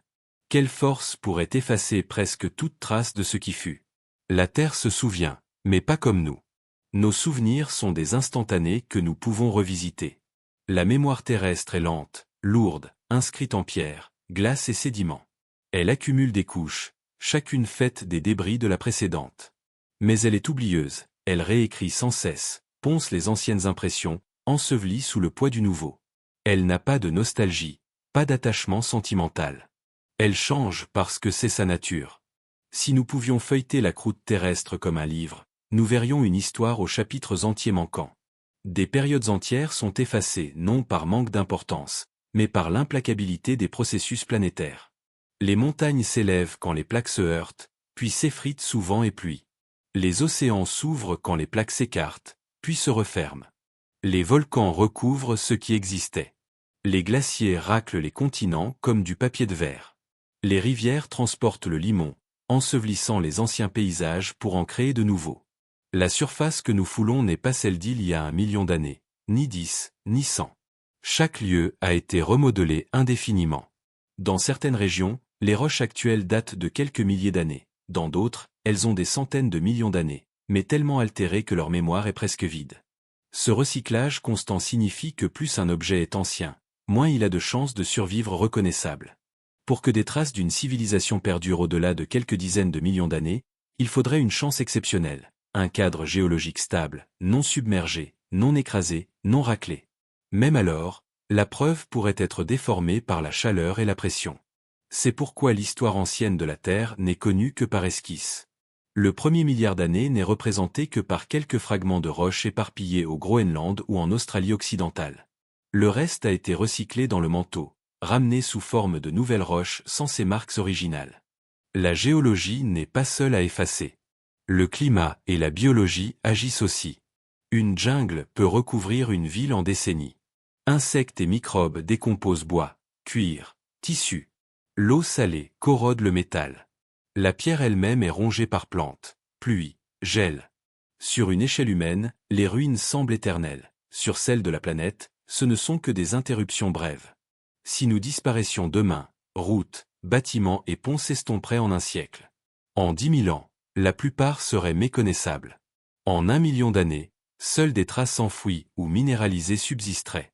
En 10 millions, nos modifications seraient visibles seulement dans des motifs subtils, une rivière rectiligne, un dépôt chimique anormal.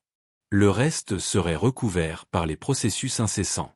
C'est ce qui rend la recherche si ardue. Nous cherchons non des artefacts intacts, mais des fragments ayant échappé à tout.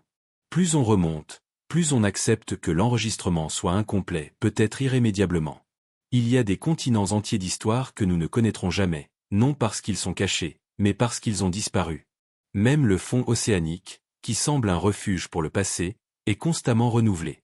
La croûte sous les abysses est jeune au plus 200 millions d'années, car elle est subductée dans le manteau. Tout ce qui est plus ancien est détruit. La terre ferme dure plus longtemps, mais n'est pas à l'abri. Soulèvement et érosion la transforment. Le déplacement des continents modifie côte et climat, effaçant ce qui fut. Ce recyclage explique les grandes lacunes de l'enregistrement fossile. Ce n'est pas que la vie manquait, c'est que les conditions n'ont pas permis de la préserver. La Terre est une bibliothèque où des rayons entiers ont été brûlés, réécrits ou reliés différemment. Ce qui reste sont des chapitres éparpillés, des pages manquantes, un texte effacé par le temps. Pourtant, cette mémoire imparfaite est tout ce que nous avons. Les scientifiques pèsent ce qui subsiste contre ce qui manque, reconstruisant à partir de preuves inégales. Une bonne fossilisation est un accident, enfouissement rapide, conditions stables, protection contre charognards et décomposition. Il en irait de même pour les artefacts d'une civilisation. Même alors, la reconnaissance serait un obstacle. Une pierre taillée pourrait passer pour naturelle. Un dépôt minéral étrange pourrait être attribué à une chimie inhabituelle. Sans contexte clair, un ensemble de découvertes concordantes, il serait facile de passer à côté. Penser à la mémoire de la planète change notre vision d'une civilisation perdue. Il ne suffit pas d'imaginer ce qu'elle a construit. Il faut imaginer comment ces constructions auraient interagi avec l'érosion, la subduction, la décomposition sur des temps inimaginables. Il faut se représenter ce qui survivrait, et sous quelle forme. Et accepter que presque rien ne survivrait. Ce que la planète retient, elle le retient de façon mesurable. Traces chimiques dans les roches, minuscules fossiles dans l'ambre, empreintes dans la boue ancienne. Ce sont les fragments qui passent au travers du grand réécriture. Ils sont précieux parce qu'ils existent, pas parce qu'ils racontent tout.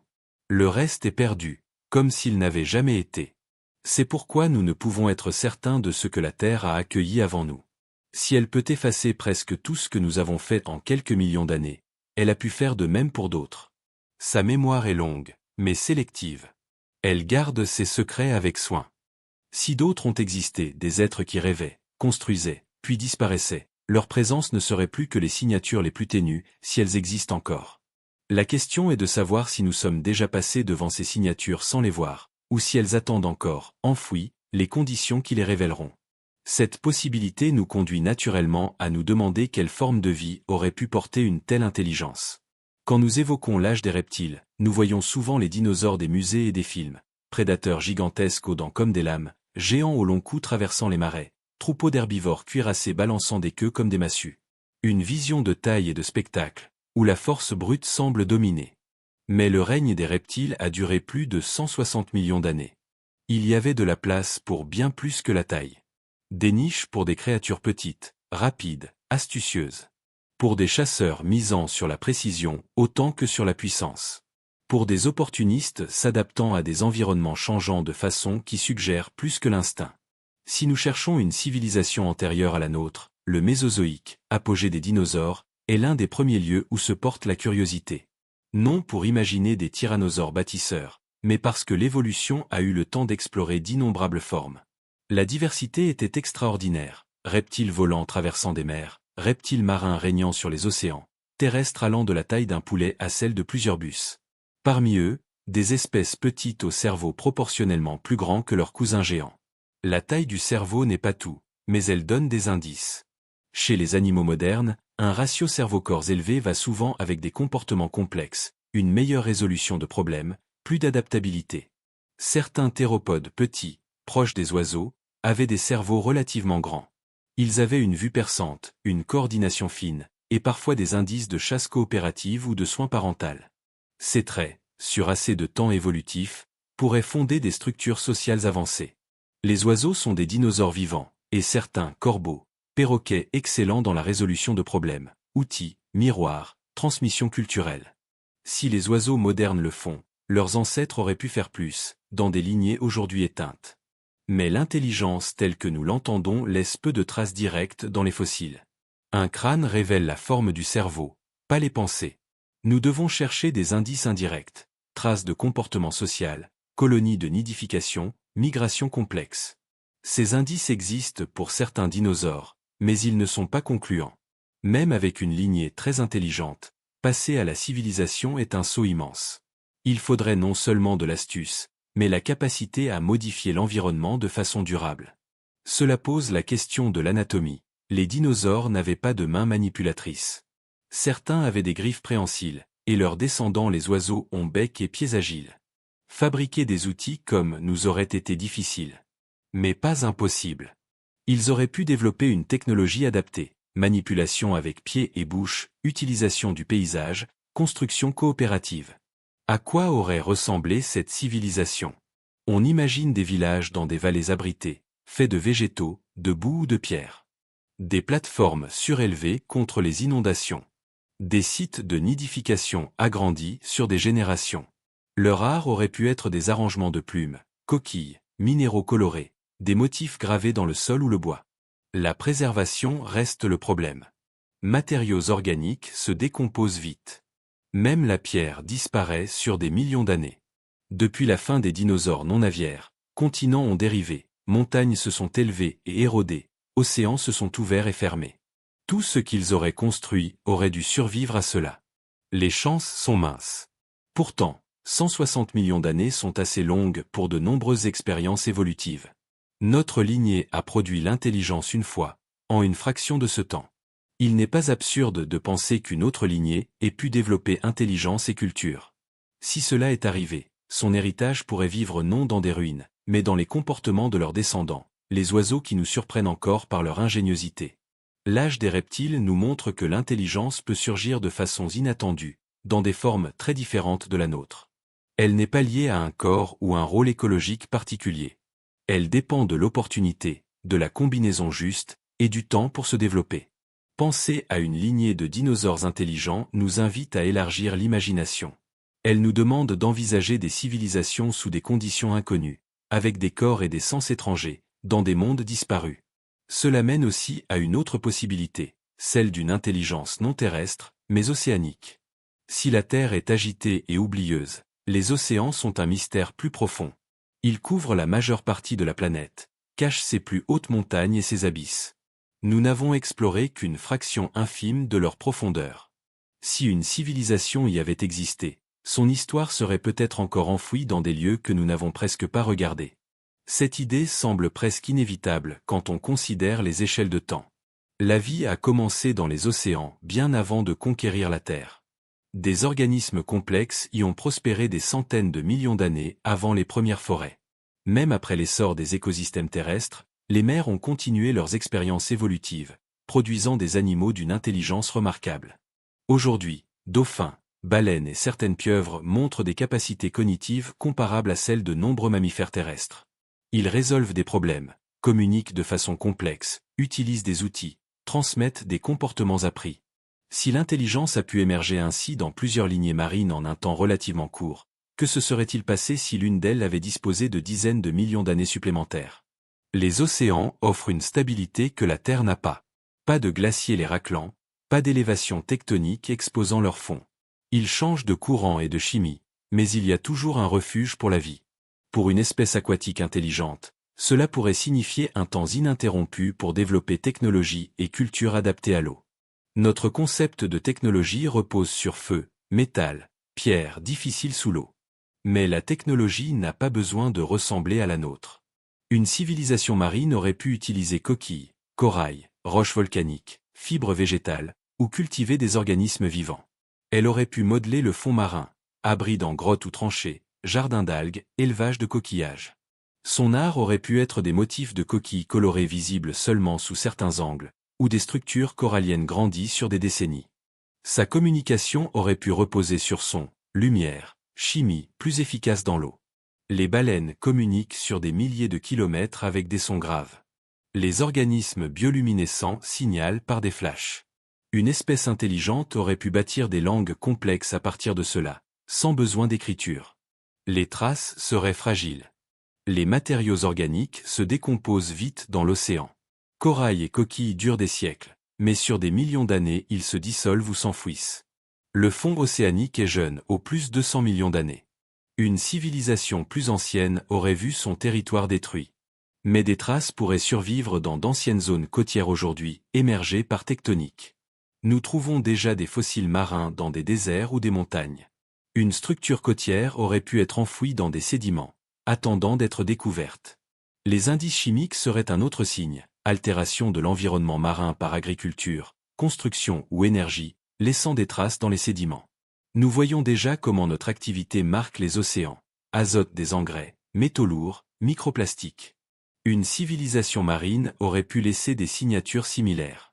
Il y a aussi la possibilité de restes fossiles de l'espèce elle-même, os ou coquilles enfouis dans des environnements anoxiques. La difficulté serait de les reconnaître comme intelligents sans analogie moderne. Une civilisation océanique changerait nos idées sur ce qu'exige une civilisation. Nous associons souvent ville, agriculture, monuments, activités terrestres.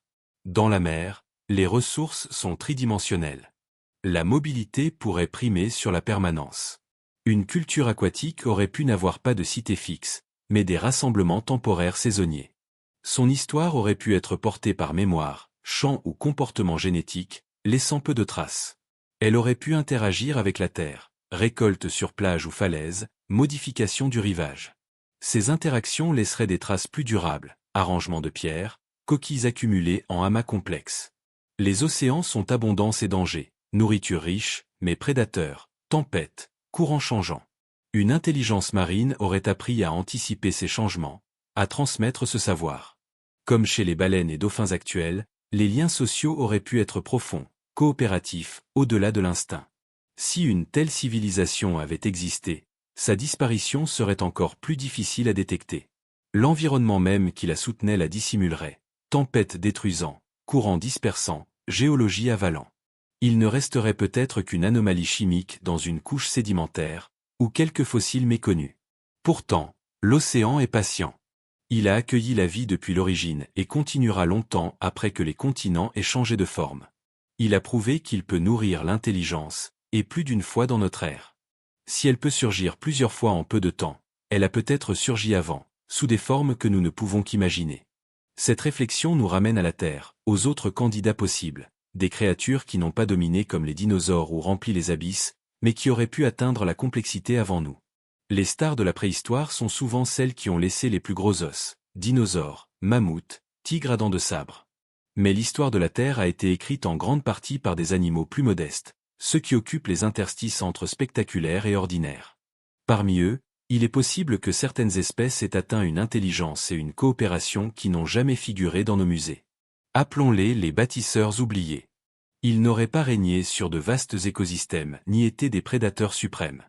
Ils auraient vécu en groupes soudés, dans des environnements protégés où les ressources étaient stables, laissant du temps pour expérimenter. L'intelligence n'évolue pas toujours sous les feux de la rampe. Parfois elle grandit dans l'ombre, là où la survie laisse de la place pour apprendre, enseigner, créer.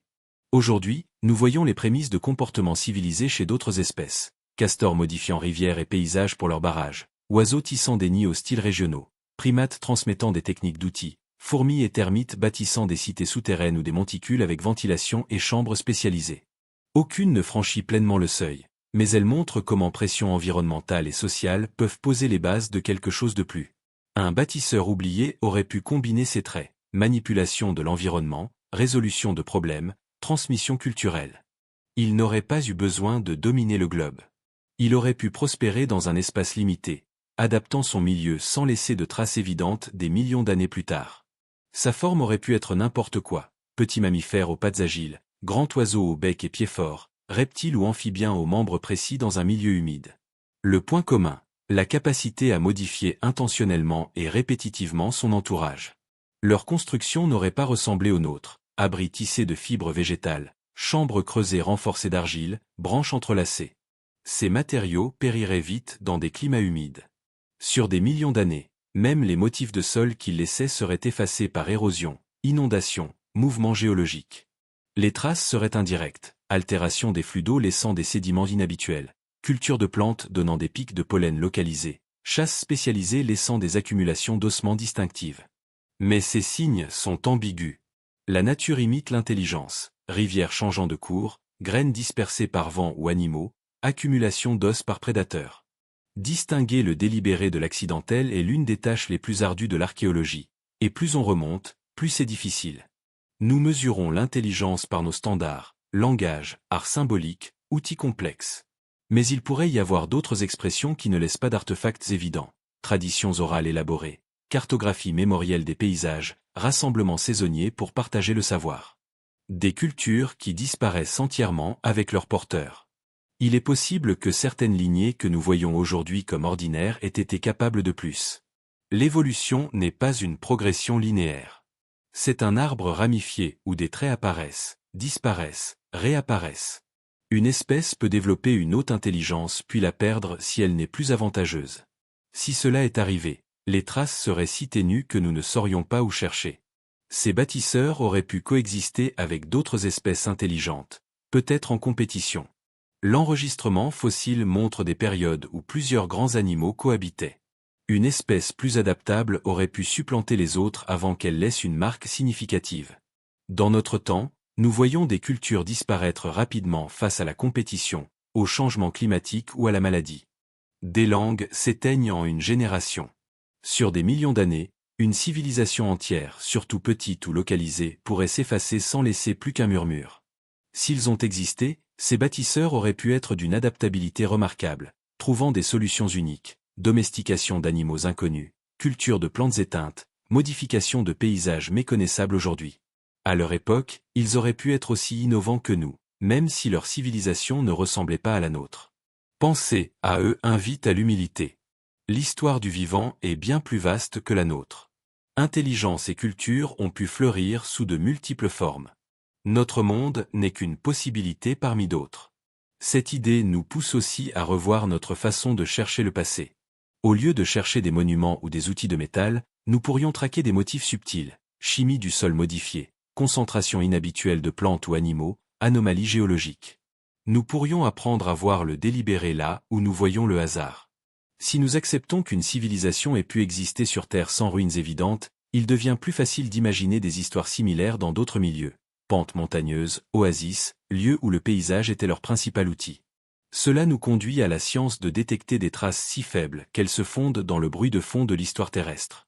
Quand nous pensons au reste du passé, nous voyons souvent les plus évidents, os en vitrine, outils de pierre, poterie peinte. Mais la plus grande partie de l'histoire est écrite dans les détails infimes, dans les sédiments qui sont l'archive même de la Terre. Chaque grain de sable, chaque particule de limon, chaque couche d'argile est une page d'un livre écrit sur des millions d'années.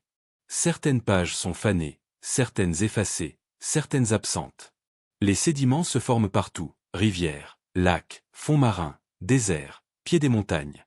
Ils sont faits de fragments de roches anciennes, de restes organiques, de poussières portées par le vent ou la pluie. Au fil du temps, ils s'accumulent, ensevelissant ce qui tombe sur eux. Si les conditions sont favorables, enfouissement rapide, protection, ces couches peuvent durer des millions d'années, conservant les indices les plus ténus. Pour un œil averti, ces couches racontent des histoires. Un dépôt grossier indique une rivière rapide, un limon fin, un lac calme. Des bandes alternées signalent des saisons. Même sans fossiles, les sédiments révèlent climat, humidité, stabilité. Ils peuvent contenir des microfossiles, coquilles de plancton, pollen d'anciennes forêts, spores de fougères. Ces particules durables disent quelles plantes et animaux étaient présents.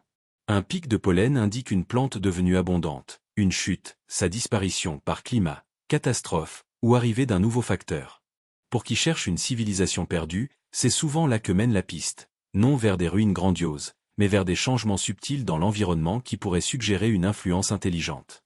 Notre agriculture, déforestation, mines et pollution laissent des marques mesurables dans les sédiments. Pollen modifié par les cultures, traces de métaux lourds, plastique s'accumulant. La nature peut produire des signaux similaires, volcans répandant des métaux, sécheresse favorisant certaines plantes, courants océaniques redistribuant les sédiments. Une couche riche en carbone pourrait indiquer des feux naturels ou un défrichage intentionnel. Distinguer les deux est ardu. Les sédimentologues procèdent comme des détectives. Une preuve seule ne suffit pas. Il faut des motifs convergents. Une anomalie chimique? Vérifier si le pollen change aussi, si le sol montre des signes de perturbation. Les restes animaux indiquent-ils un shift de régime compatible avec une modification du paysage? Même avec des motifs clairs, la certitude est rare. Plus on remonte, plus les détails s'estompent. Une couche peut représenter des siècles, mélangeant des événements distants. Sur des millions d'années, pression et chimie altèrent tout. Pourtant, le potentiel existe. Si une civilisation ancienne avait pratiqué agriculture, métallurgie ou production d'énergie à grande échelle, des traces pourraient subsister dans des zones géologiquement stables. La clé est de trouver ces zones et de lire leurs couches avec précision. Nous voyons déjà comment notre activité marque les sédiments. Près des centres industriels, les couches récentes sont chargées de marqueurs chimiques. Même dans les lacs isolés ou la glace polaire, les vents et courants portent notre signature. Ces changements sont si répandus qu'ils seront visibles des dizaines de millions d'années. Si nous laissons une marque aussi forte en si peu de temps, une civilisation passée aurait pu faire de même. Les sédiments sont à la fois témoins et acteurs de l'histoire terrestre. Ils enregistrent tout en étant transformés partout. Si une civilisation a laissé sa marque, ce serait un fantôme dans l'enregistrement, ténu, partiel, facilement confondu avec le naturel. Le détecter exigerait non seulement de la science, mais la volonté de voir l'intelligence là où nous voyons d'habitude seulement la nature.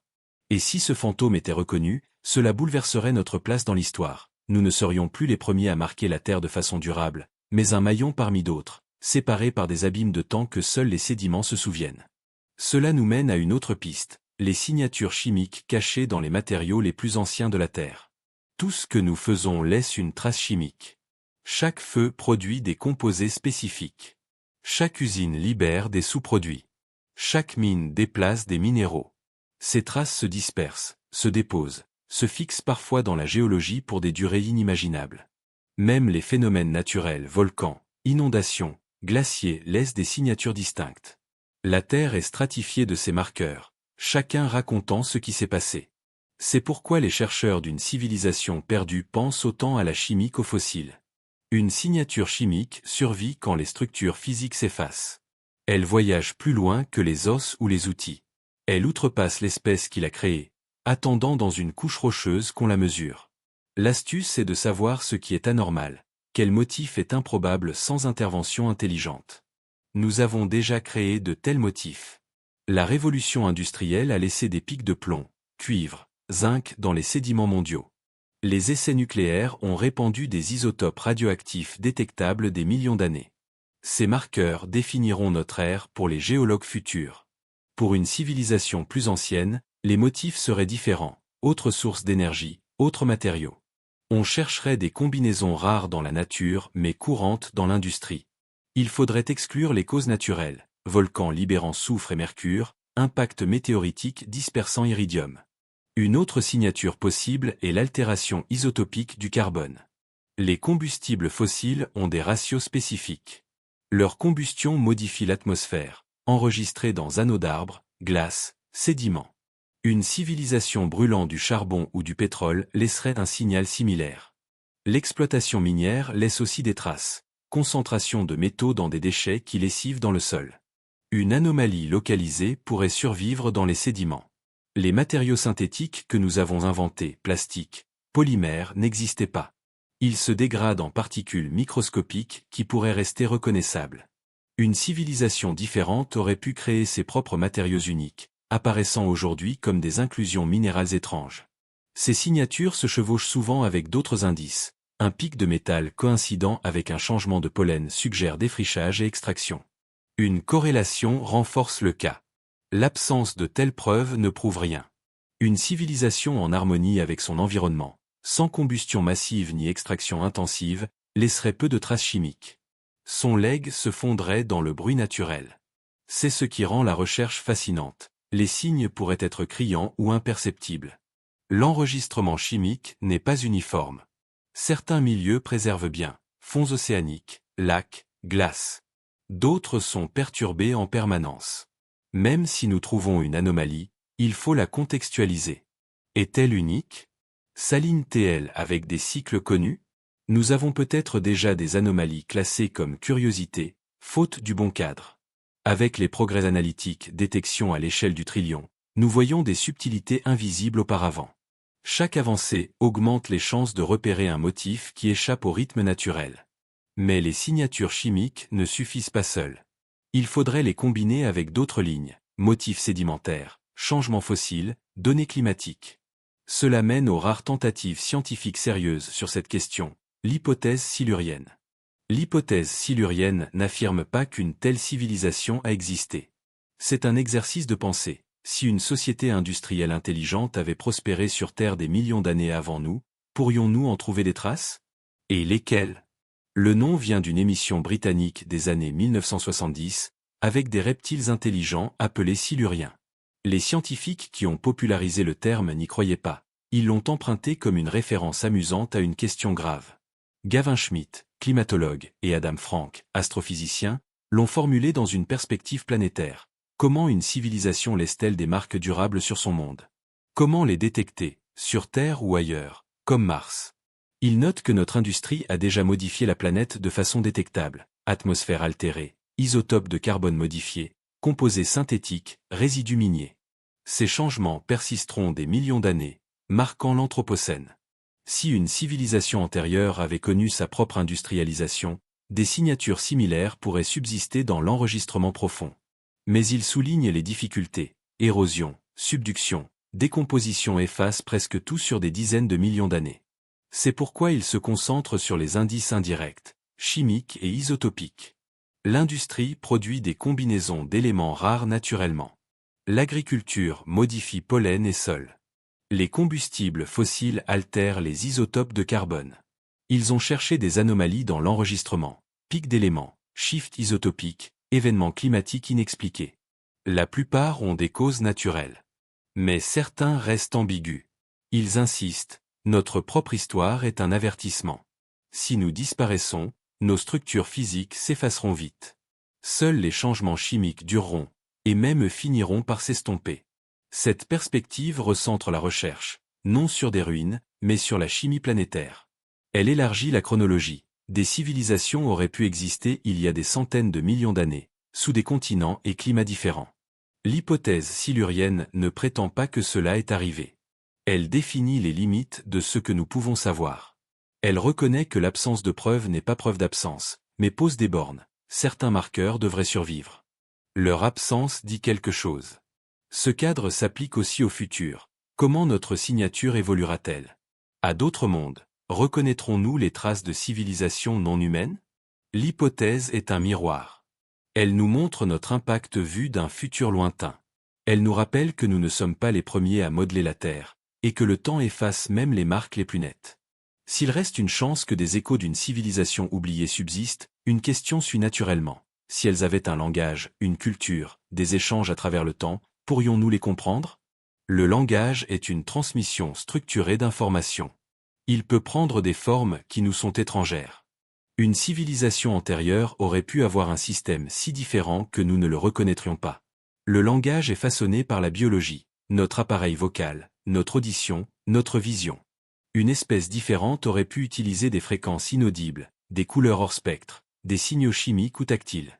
Aujourd'hui, dauphins émettent des rafales sonores codées, céphalopodes changent de couleur en motifs complexes, abeilles dansent, fourmis déposent des phéromones.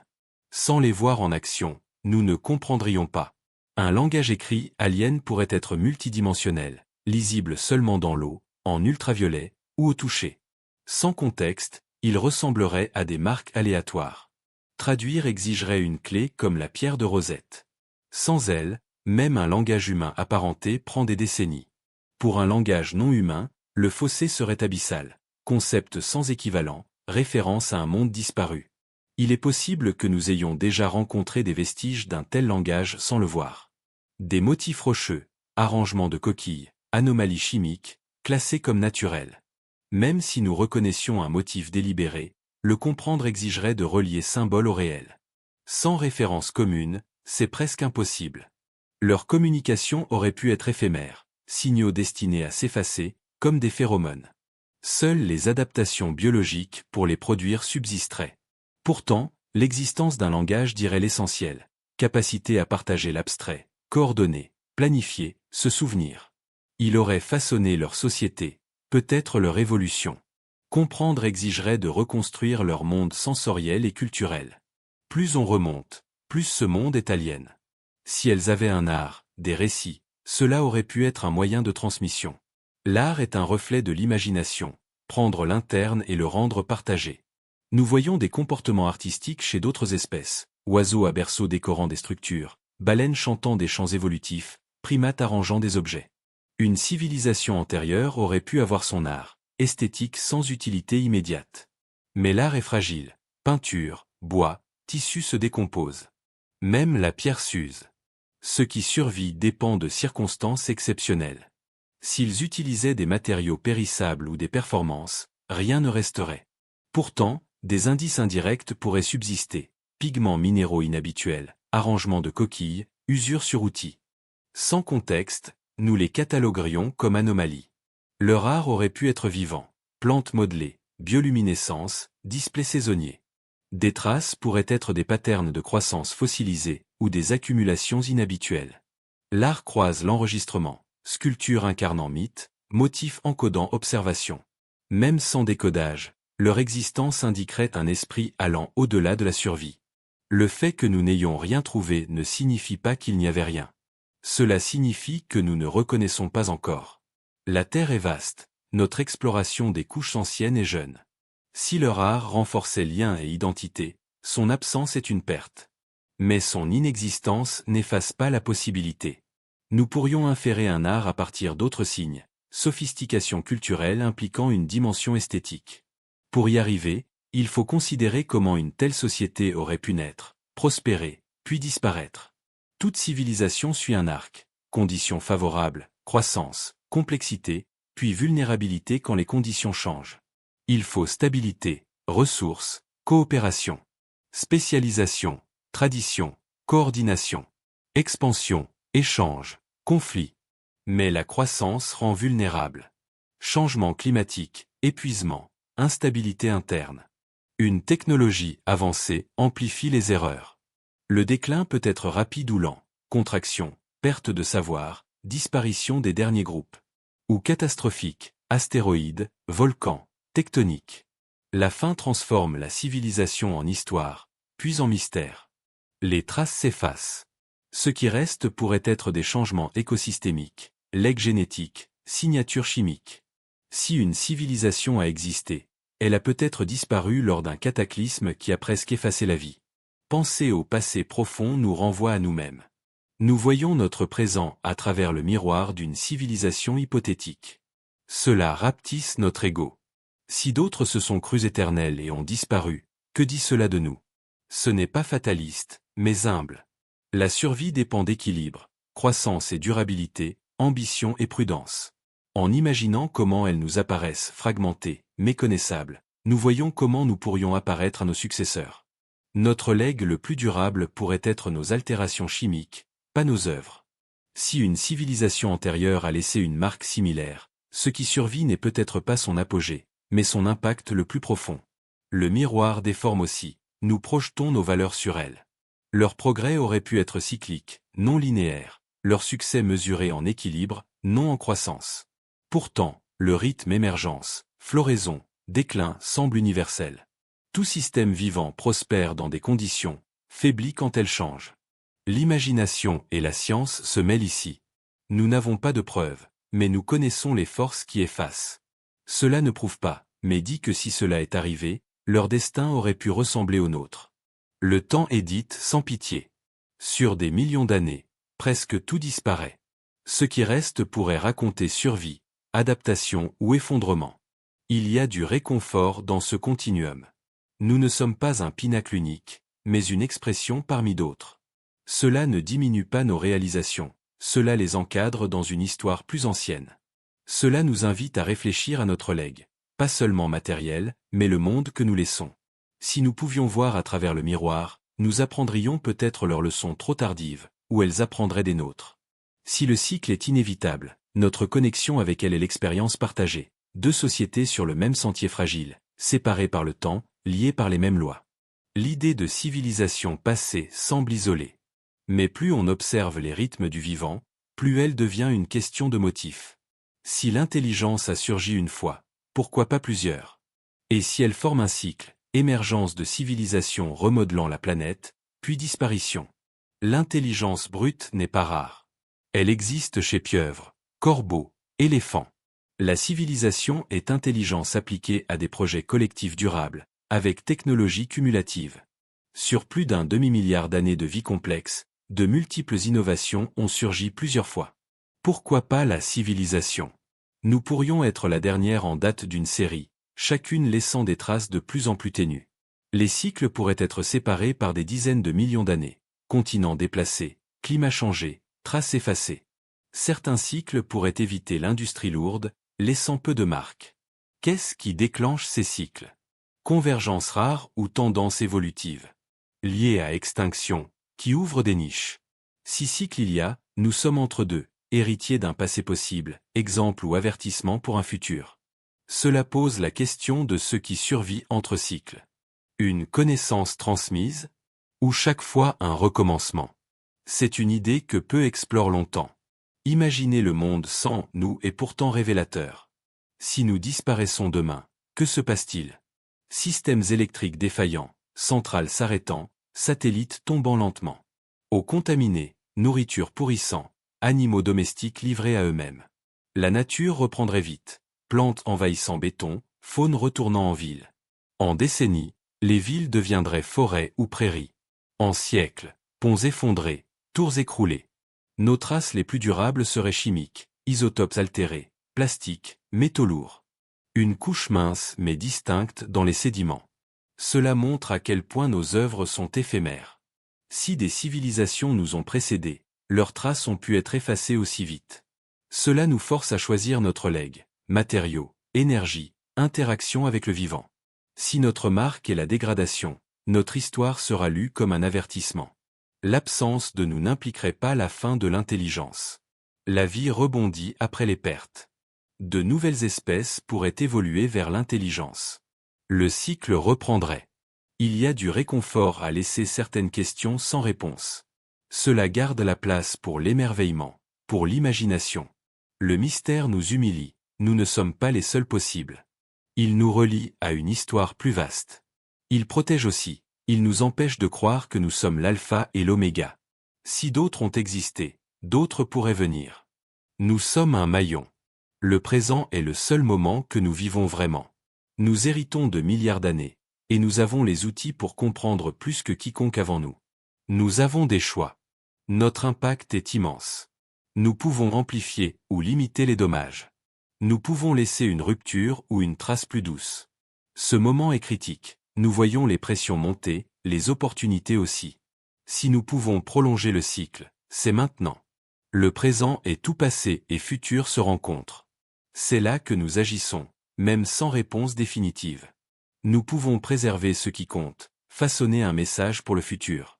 Nous sommes connectés comme jamais, capables de décisions qui se propagent vite. Pourtant, nous restons limités, dans l'incertitude. Nous tenons deux vérités, nous sommes temporaires, et nous avons de l'influence. Le temps profond nous dit que si nous ignorons l'équilibre, la planète se réinitialisera sans nous. Mais il dit aussi que la vie est résiliente. Nous sommes à un carrefour que nous ne verrons clairement qu'en rétrospective. Les générations futures jugeront nos choix. Le présent est fugace, mais c'est là que tout se décide. Merci d'avoir partagé ce voyage avec moi. Si cela vous a apporté calme ou curiosité, j'espère vous retrouver bientôt. Reposez-vous bien, et laissez l'histoire continuer dans vos rêves.